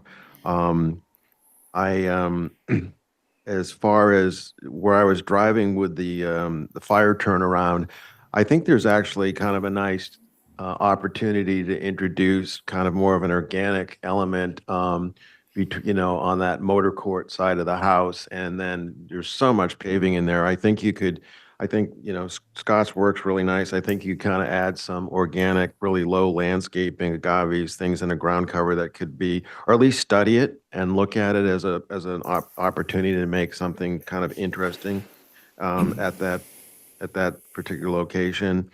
And then the other comment I have, and again, I was looking, Scott, and I like your work. I was looking at your plant palette, and I see like where I look at that plant palette, and it's so heavily native and plants that don't have a lot of survivability or long-term survivability. I like the way you have some formality. I think there should be some formality with the understory around the house.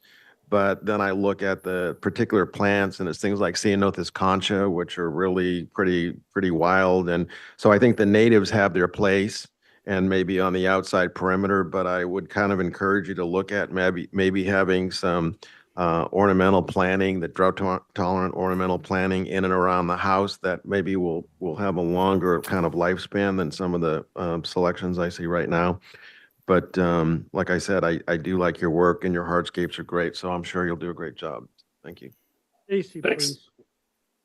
I think it's a pretty straightforward project. I think I can just echo Bill about, we'll have a look at the pool when you have it story polled, because that's probably the most concerning element from my point of view.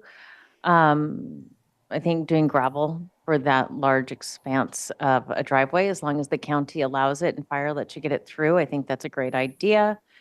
Concern about the planting just because it's high fire zone and you're going to have to take it through fire, and they're going to tell you that you can't have any of the trees next to the house. I'm sure you're prepared to deal with that. But typical, but overall, I like the style of the architecture. I think it's a good project and I support it.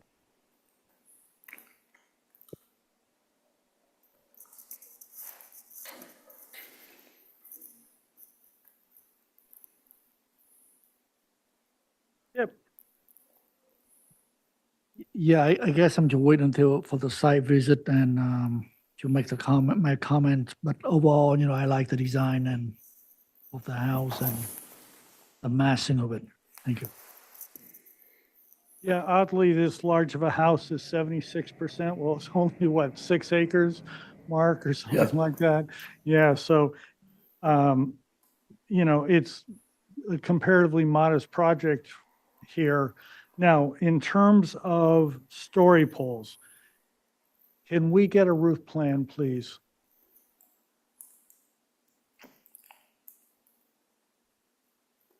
We know they're expensive, Mark, so we try to keep them down as much as we can. No, next plan at least. Well, that doesn't show the two-story. Yeah, the two-story roof is on the left on- there, John. Okay, so let's get both of those, the ridges on both of those two-story elements. Anything else, anybody? Yeah, on the Corners of building, the anything pool. more on the, Oh. Go to the elevation, Dave, real quick. And the corners of the pool. yeah, the south corners of the pool. Go to the back elevation there. Yeah, so we'll get the two middle elements, right? Mark, is it a dining area with the big tall on the south side? Is that a single story element there that we're seeing? That on the right is Right lines up with the pool.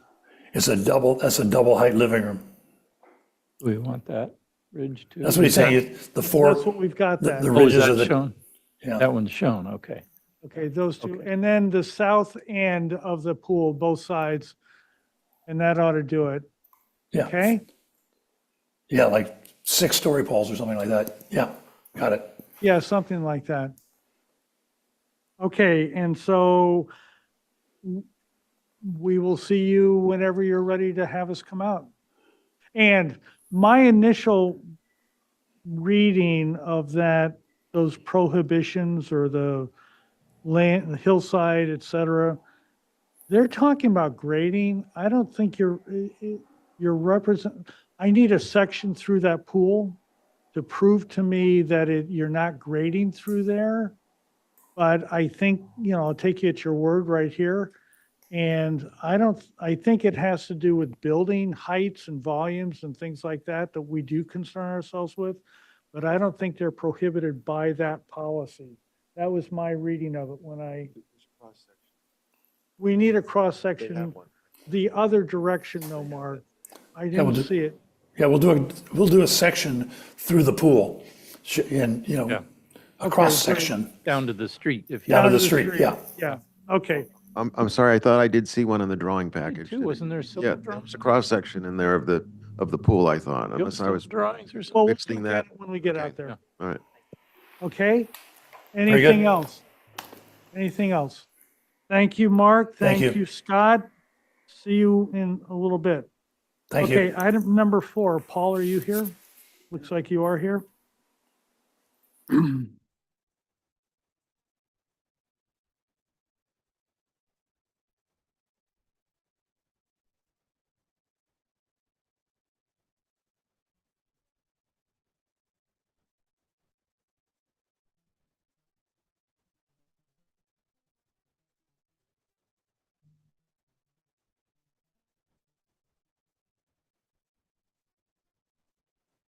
Oh, you're up.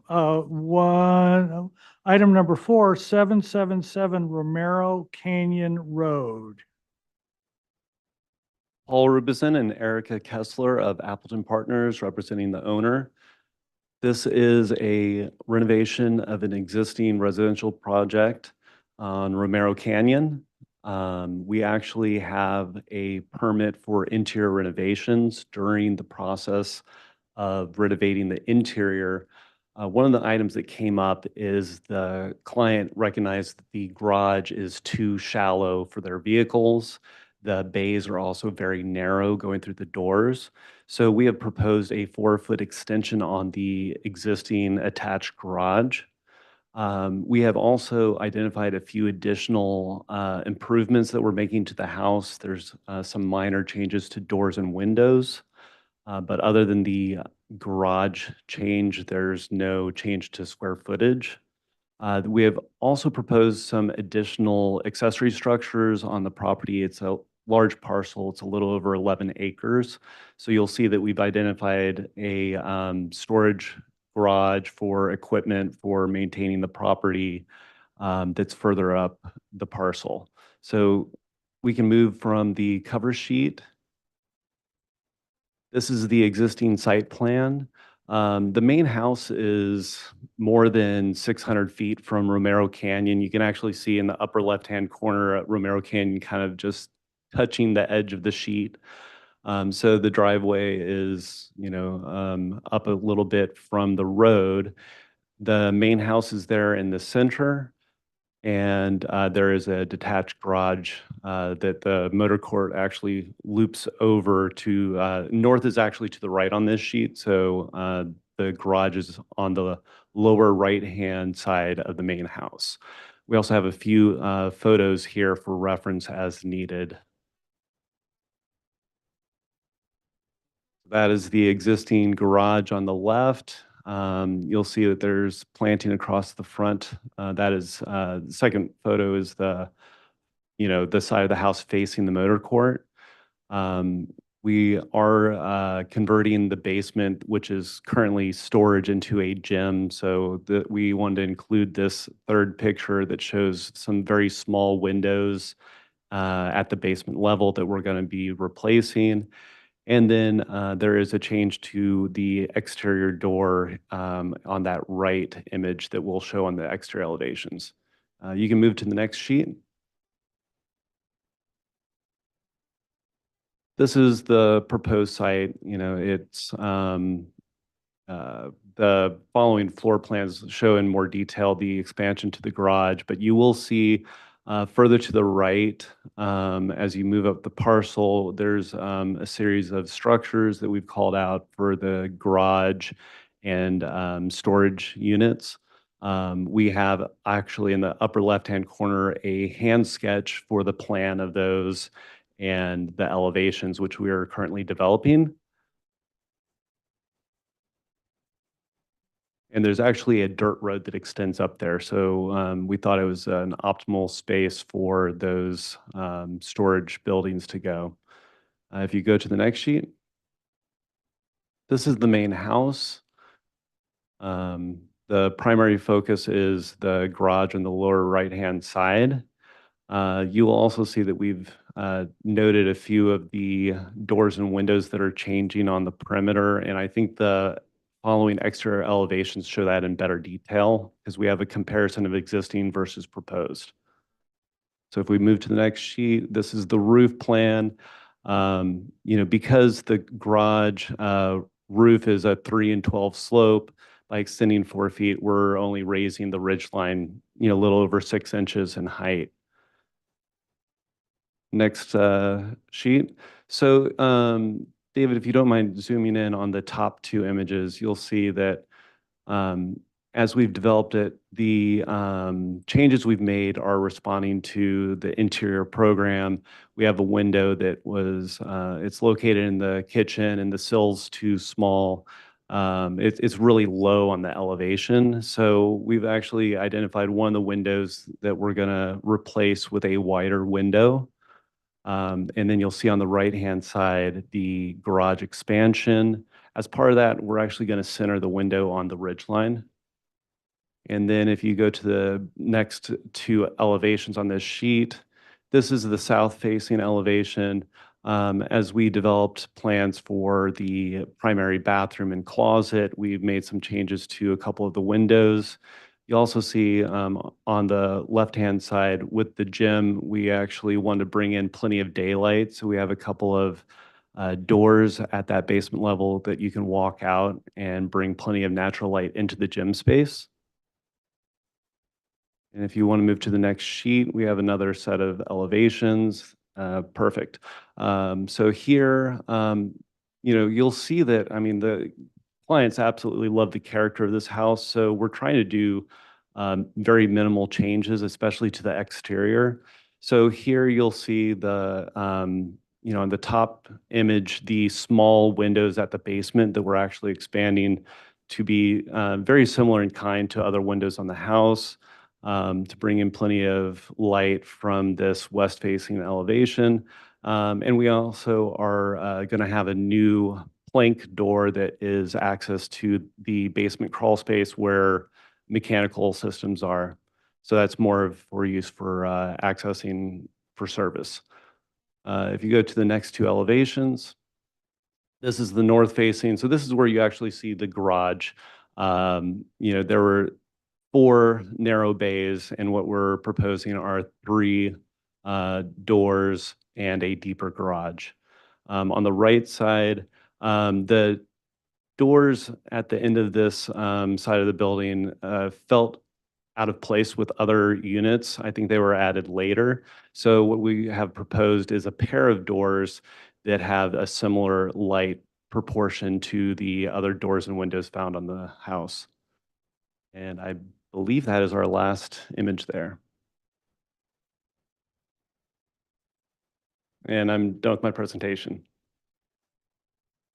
Questions, Chip, No questions. Stacy, No questions. Bill?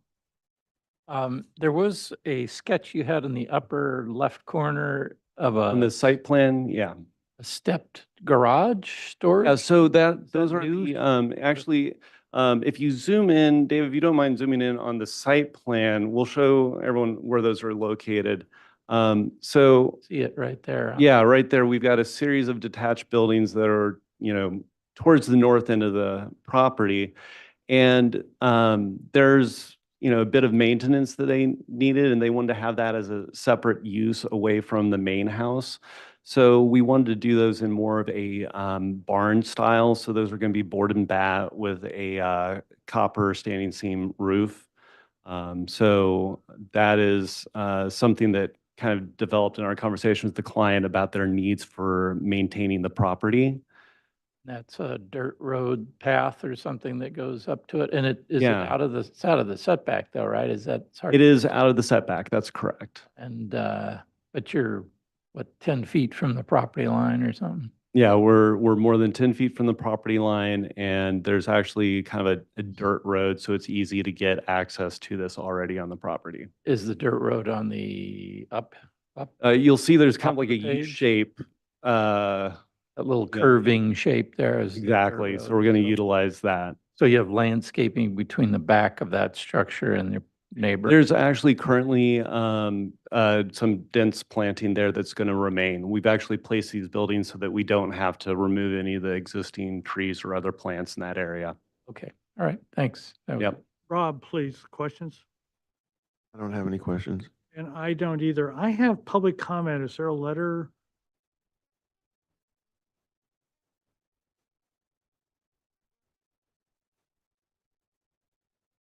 Okay.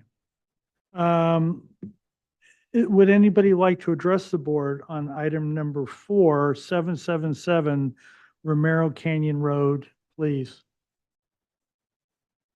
Okay. Can I try a preliminary final on consent? Is that? Yep, okay. Speed things up a little bit. Yeah, I appreciate that. Thank you. Okay, we'll see you, full. What happened to the Absolutely. light fixtures? Yeah, we've got, we're matching existing light fixtures on the house. We want to keep everything in tune with what the original house has. So, There's a new lighting ordinance. yes, so we have actually added some notes about that to make sure that we've got everything properly screened and we're observing, night sky compliance, et cetera. But yeah, we're prepared to come back for a full presentation. We've made a lot of headway with the design since we submitted this. So Preliminary final on consent. that would be perfect. Yeah. One last thing, Dan, could you Yeah. just show a picture maybe of that screening behind the shed location? Just a shot of that area if you don't have it. Yeah, a photograph of that corner of the Include site. that into your Absolutely. submittal, so. We'd be happy to include that. Okay, Right. so item number 5 Thank you. is involved with Westmont. So I have a conflict with that. Bill's going to be chairing it. And then I will come back, we'll do public comment, general public comment, and call the meeting. Adjourn the meeting. Okay, we're item 5, Westmont Tennis Building, 955 La Paz Road. Is there any memos or anything on that, David? I didn't see anything. Okay, all right, go ahead. Give us your name and, Thomas Hashbarger with AB Design Studio, okay, and Hugo Franco is here in the wings. If there's any facility-related questions, he's the campus construction manager. very good. Go ahead. The project description, essentially, just to back up a bit, Westmont's had tennis facility for upwards of 50 years. They've seen very few aesthetic improvements in recent decades. So after a fundraising effort and also inclusion into a higher athletic division, they're teaming up with us for some much needed improvements. If we go to page 4 for the site plan, I can get you oriented. Thomas, can you pull that microphone toward your mouth Sure, there a little right. better? Thanks. There we go. Page prior to that, sorry. There we go. So Cold Springs Road runs north-south there on the right, and the existing tennis courts are tucked back in to above Lubbock Field there and the other athletic facilities there at the southern part of campus. And that green area is essentially demarking kind of the landscape improvements, which Scott Capps for an encore presentation is going to present after me. If we go back up one to the photos. So here's the facility. There's 8 courts that are existing. Because Westmont slopes continually, they're vertically stepping down about 6 feet per set of courts. Photo number 11 there, the larger one, is the one that I want to put your eyes on relative to essentially where a plaza is going to go. And then we can go back to the site plan and I can explain what the scope is. But that's an existing tennis stringing shed, essentially, that we are replacing and improving with a larger version of it that includes a classroom. So if you go to the next page, which is the site plan. So we've got the existing tennis courts. And the intent of the project is to kind of delicately insert this plaza among the existing oak trees and some magnolias that everyone is really fond of for shade, and they're just gigantic and really nice. And there's a plaza centrally placed, and then a series of walkways that are really in place of the well-worn footpaths that have been on campus for decades. We're keeping with those same paths, but improving those with concrete walks. The other bit of scope is on the upper right-hand corner, the first tennis court there. There's a seating alcove because there's never been proper spectating really on the tennis facility other than some temporary aluminum bleachers that are getting replaced. At the bottom, I know those photos are a little bit small, but you can see the palette of materials. There's concrete tiered seating with wood benches on them. There's stone capped seat walls, which form the entire perimeter of the little plaza. We're using campus standard steps and handrails, colored concrete with broom finish, the same sort of light tan color that's all over campus, same handrails. The benches tie into the building well in that they're blue lamb, kind of 2-leveled benches, because it's nice to actually sit on that higher tier to get a vantage point for the tennis courts. The pathway lights we're using are really just because none of the athletic facilities have illumination at all. We're just lighting up the pathways. And we're doing that with a campus standard 24-inch high bollard and downward facing shielded tree lights in the oak and magnolia trees. And then to light the plaza, we are putting lights under the eaves of the structure. One more page forward. This is an enlargement of the upper right-hand corner there. We're tying in a pedestrian path from an existing entry road there on campus, connecting it and converting a ADA parking space there. And then the bleacher wall there, you'll see in an elevation page that follows, has stone cladding on it, and it's a wayfinding sort of signature marquee wall that's gonna really be a branding for the tennis program. Next page.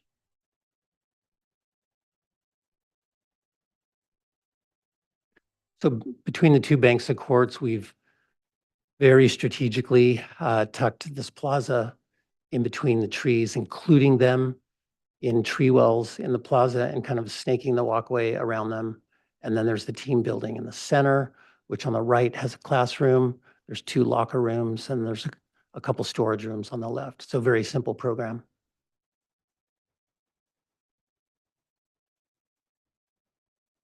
Additionally, sorry, one more little bit there at an angle there on the right-hand side it's casual spectator seating made of precast concrete pavers and then reclaimed eucalyptus logs as seats, similar to the photo that you saw if you go up a couple pages on the bottom of the site plan.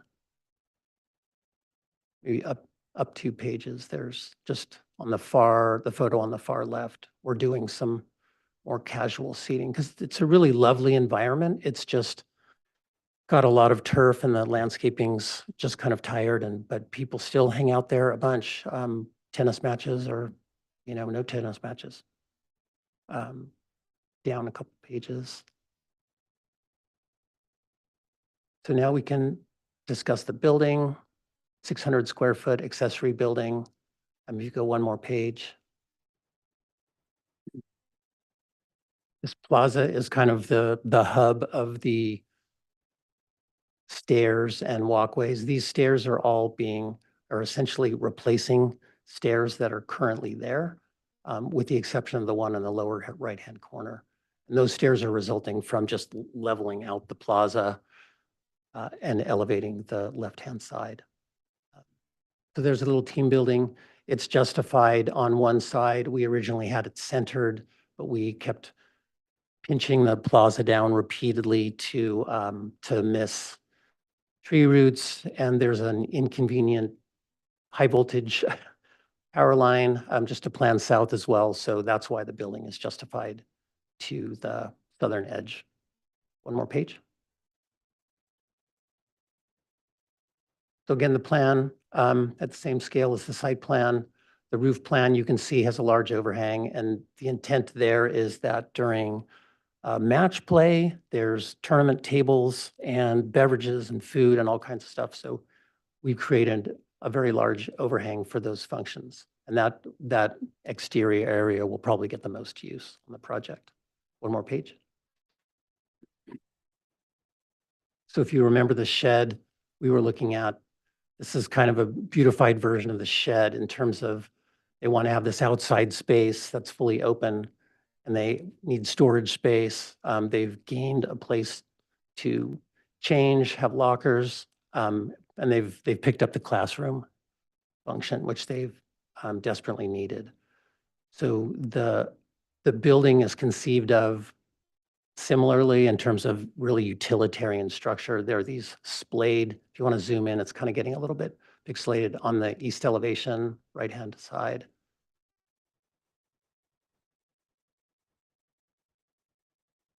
With splayed steel columns, a single steel beam supporting Alaskan yellow cedar rafter beams, and then 4-inch steel purlins that are marching their way all the way down the slope, supporting a corrugated metal deck and a membrane roof. So not only inspired by kind of by the utilitarian nature of that shed, but it's also needing to be extremely fast-tracked construction in between tennis seasons. The building is intended to go up in a 4-month span, minus the windows. We can zoom back out to go one more page. There's the elevation of that marquee wall as you get welcomed from campus into the tennis facility. It'll have some Westmont signage on the left-hand side. The wall is 4 feet tall on the right, about 6 feet tall on the left. In the lower left-hand corner is the stone pattern that exists on campus that we're emulating here in the tennis facility for consistency. The siding on the building is a vertical beveled siding that's thermery. I don't know if you're familiar, it's got a lot of market share now. It's thermally modified ash, weathers very nicely, lasts a long time, super stable. The railings and concrete will be matching campus standard. Next page. building sections, little challenge relative to the slope of the site, but a very simple approach to the building. And then we can go back to the very first sheet and take another look at the rendering, and then I can pass it off to Scott to explain the landscape restoration. The only thing to note, the reason for the concrete base is our friends who wrote the recovery map. So we've got a base flood elevation that's governing that approach to the building. We actually like it, even though the recovery map has been rescinded, but won't be adopted apparently until October or thereabouts. But we like the resiliency of that concrete stem wall anyway. So yeah, that's the building and the plaza animated with folks to use that as a new gathering space on campus. And then we can have Scott take over to explain the landscape. Thanks, Thomas. And I apologize, I'm not sure which page the landscape starts on. Looks like these are the civil sheets.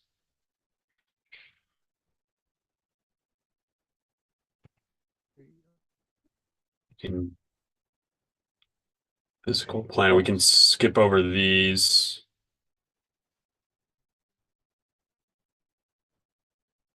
Looks like, I guess, yeah, these are our drawings. Unfortunately, these are a little outdated, but that's okay. If we go up one page, please. Yeah, to our tree disposition plan.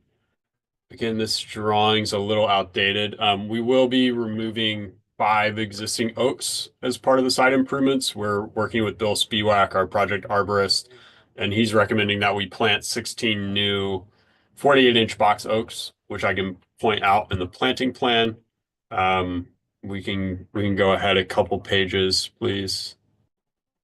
Irrigation will just be tying into the campus system, using their campus standards, tying back into their central weather-based system. Next page, please. We can skip over the details. And we can go to the site. Yeah, this is great. Thank you. So our overall planting plan, really, as Thomas was alluding to with the architecture for our plant palette, we're taking cues from the rest of the campus. You guys all know Westmont's very naturalistic campus, very beautiful. So our plant selections are really driven by some adjacent campus spaces. It will be a mix of mostly California natives, other regionally adapted species. Along the edges of the project, we're utilizing more of an oak woodlandy palette consisting of new oaks. I mentioned those mitigation oaks. The bulk of those new mitigation oaks will go on the east side of our project, just east of that access road. We'll be pairing those with some larger shrubs, manzanita, toyon, to provide some screening to some existing maintenance yards east of our project, as well as that same approach on the north and west to screen out some of that existing parking that you see in the upper left hand of the site plan.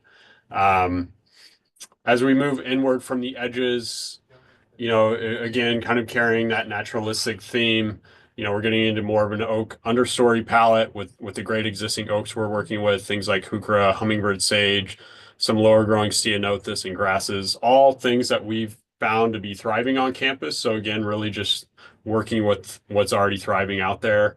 And then as we get even closer into the plaza and the pathways, we're trying to bring in some more texture, color, provide a little bit of identity, get a little bit more architectural with some of our plantings, using some native grasses, some sages, and agave accents. Overall, again, we're using the planting to provide identity for the new improvements and then transition out to the rest of the campus. I will note, Thomas mentioned the landscape's pretty tired out there right now, and it's mostly lawn. Our planting plan, if you were to zoom in, it might feel kind of, I won't say sparse, but thinking through in clumps. The hatch that you're seeing there would be a native Carex progressilis. And the idea is that that's kind of filling in, and that would still allow for some informal use of the spaces around the courts, people to hang out and kind of circulate as they will. I'll also point out to the west of Court 6 there is an existing rock bioswale that we're actually enlarging as part of this project. It's currently planted with Juncus and Carex, and they're doing great. So we would be replicating and adding in new Juncus and Carex as well here. And that's really it for the planting portion. All right. Thomas, you all done? Okay, great. Let's go to questions. Stacy, I really have no questions. Rob, I, on the other hand, have some questions. Did you, folks explore, I mean, this is a completely organic kind of site and those qualities are really nice. Did you explore doing a more organic shaped kind of plaza? Where you could have some more movement to it and create some, I mean, I'm looking at the perspective of it and it doesn't seem like it has a lot of as much function as if you had more movement to it where you could create more spaces for people to sit that anyways, did you explore having a more organic shape as part of, was there any concepts in that direction? Thomas, you turned your, And I don't know if that's a question for Thomas or if that's a question for Scott, but push that button to come on again. There you go. There we go. Not from from the plaza, one thing that the curved shapes tended to get away from us really quickly in terms of grading. And that southern edge is scribed to a high voltage line that's coming into a transformer that's just to the west. And we felt that it was a nice contrast of the organic nature of all the walkways, which is actually more square footage than the plaza itself. So we've got organic sort of tentacles coming out from this plaza, which we felt like, well, let's have those relate to the tennis courts, which are as rectilinear as can be. sure. Everything else will be organic from there on out. All right. I mean, because I just noticed with some of the contours, it's not really working with those. And I really like the fact that you guys do have this kind of, you've broken these courts up and they're different levels. That's really great. My other question is, and I don't know if this is a question for Scott, is the amount of replacement oaks and the amount of money spent on that when it's predominantly a lot of oaks to begin with, it seems like there's a lot of money there that could really be thrown at really having some nice other specimen trees that that you're trying to accomplish on this project. So what is the formula, or what it seems like there's a really huge amount of replacement oaks, and I saw that with the last project too, in the midst of an oak woodland where there's an abundance of oaks. Yeah, and that's really driven by our arborist report. You know, as I mentioned on this project, we're removing 5 oaks, but we also have a number of oaks that will be impacted a bit by these new site improvements. And Bill, our arborist, his recommendation is that we should plant, you know, a heftier number of new oaks just in case some of those oaks that are impacted, you know, fail over the years. So that's really where that's driven from. Can you ask the question, will they accept maybe having the amount of money that's, you know, have some oaks, but then have that money maybe applied to some of the other specimen trees that I think might end up being a more noticeable asset to the project? So if you would, please. I love that idea. Yeah, we'll certainly ask the question. Okay. All right. Those are my questions. Thank you. All right, thanks, Rob. Tip, questions? No questions. Okay, let's open it up for public comment. Is there anyone in the audience that'd like to speak to this item 5955 La Paz Road?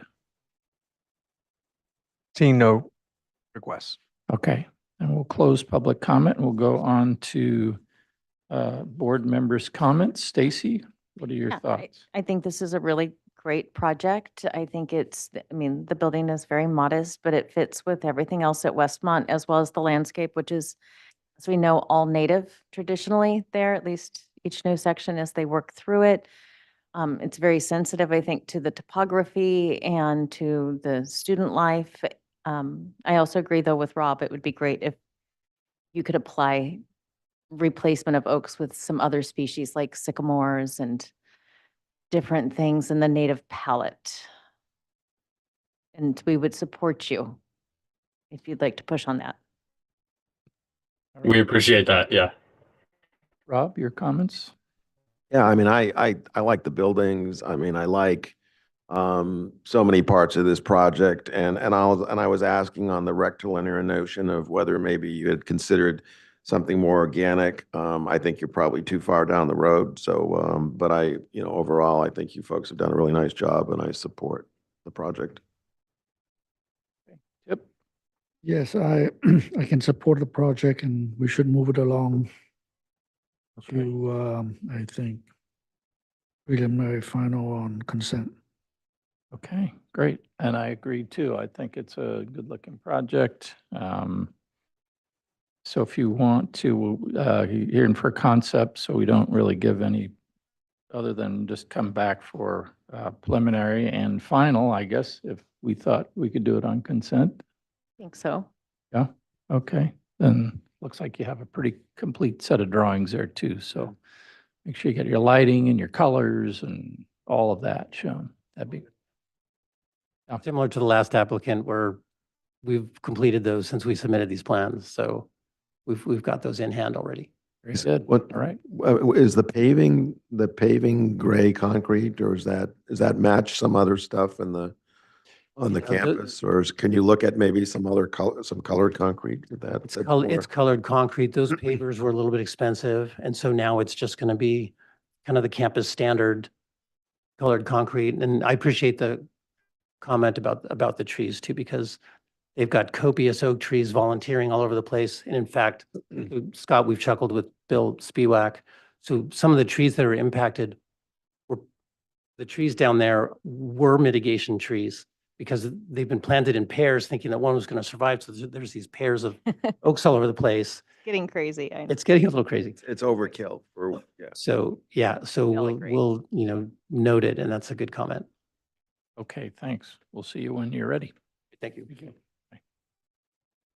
John's coming back to close us out.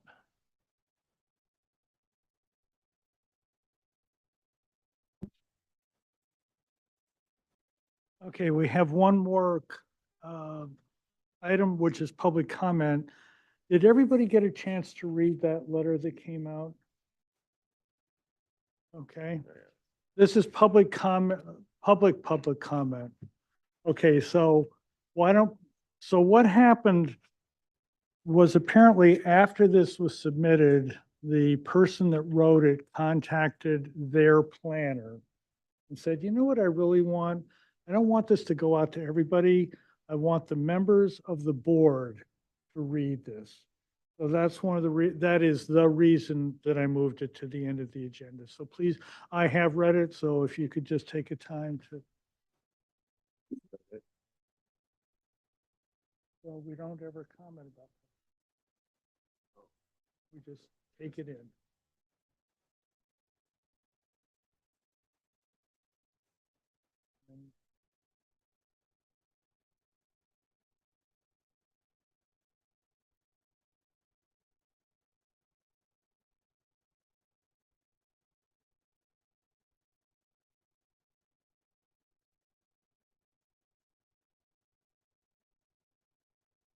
Is that the end of it? Yeah, can you show? Don't show the name or address or the phone number, please.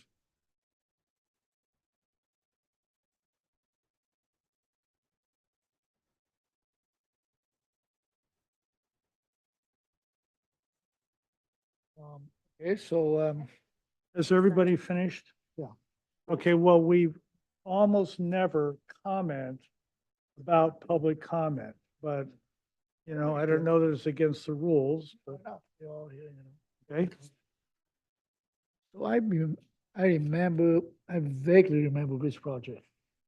It's the one on High Road where they wanted to add some bedrooms up on the second floor that were side yard setback variability. And there was a neighbor that said, I'm not so sure I really want that. And so. I made the comment. Well, you made that comment. I made a couple of the comments. And apparently, according to David, they're coming back. Let me say this. So I made the comment.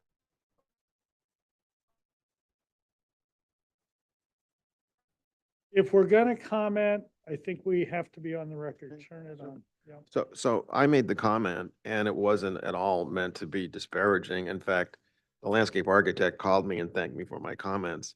And so it's just describing a style. And in fact, I went because I couldn't remember Jeff Shelton's name. I Googled, what is the name of that Santa Barbara architect with the Dr. Seuss style? And the first thing I got was Jeff Shelton. So it's just it's a terminology to describe a style. And it wasn't at all meant to be disparaging, so I can't help her if she took it that way. I apologize if she took it that Be way. That whimsical wasn't- and fun, not, just- yeah. It was to describe his style. Yeah. So Chris Gilliland had that style and so I commented on it because he did two projects like that. And on that one, I thought it was appropriate. The other one, I thought it should have been more formal. And so he actually called me later in the day and thanked me for my comments. So he wasn't offended anyways, but. Anybody else? Yeah, yeah. Okay. And I think, well, just a comment in general, I think we all try to do our best to be professional and to maintain a professional quorum, and we'll continue to do that. And I appreciate people's comments and keeping us in track and online. As chairman, I see things that you guys don't see, little things, revisions and stuff. And there was a letter 3 meetings ago, 2 meetings, where this guy basically went off on me. Yeah, oh, it was just between, yeah. And so, and basically what I was trying to do there is to get the guy over the finish line and and not just preliminary, but anyway. So David made the comment that he has seen people when they're upset, write letters that maybe a day or two later, yeah. And so he said, apparently this woman contacted the planner and said, could you just keep this kind of to the board and not put it all out there? So Is she the client? she is the well, she is the designer. She's not an architect On the project, on the project. Shelton. Not No, Shelton. Shelton has nothing to do with it. Shelton It's has just nothing to premise. do with it. Oh, she's just the design on the project. Yeah. Choose the designer.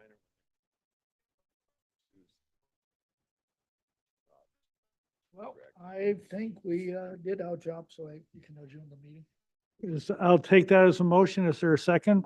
Hold on.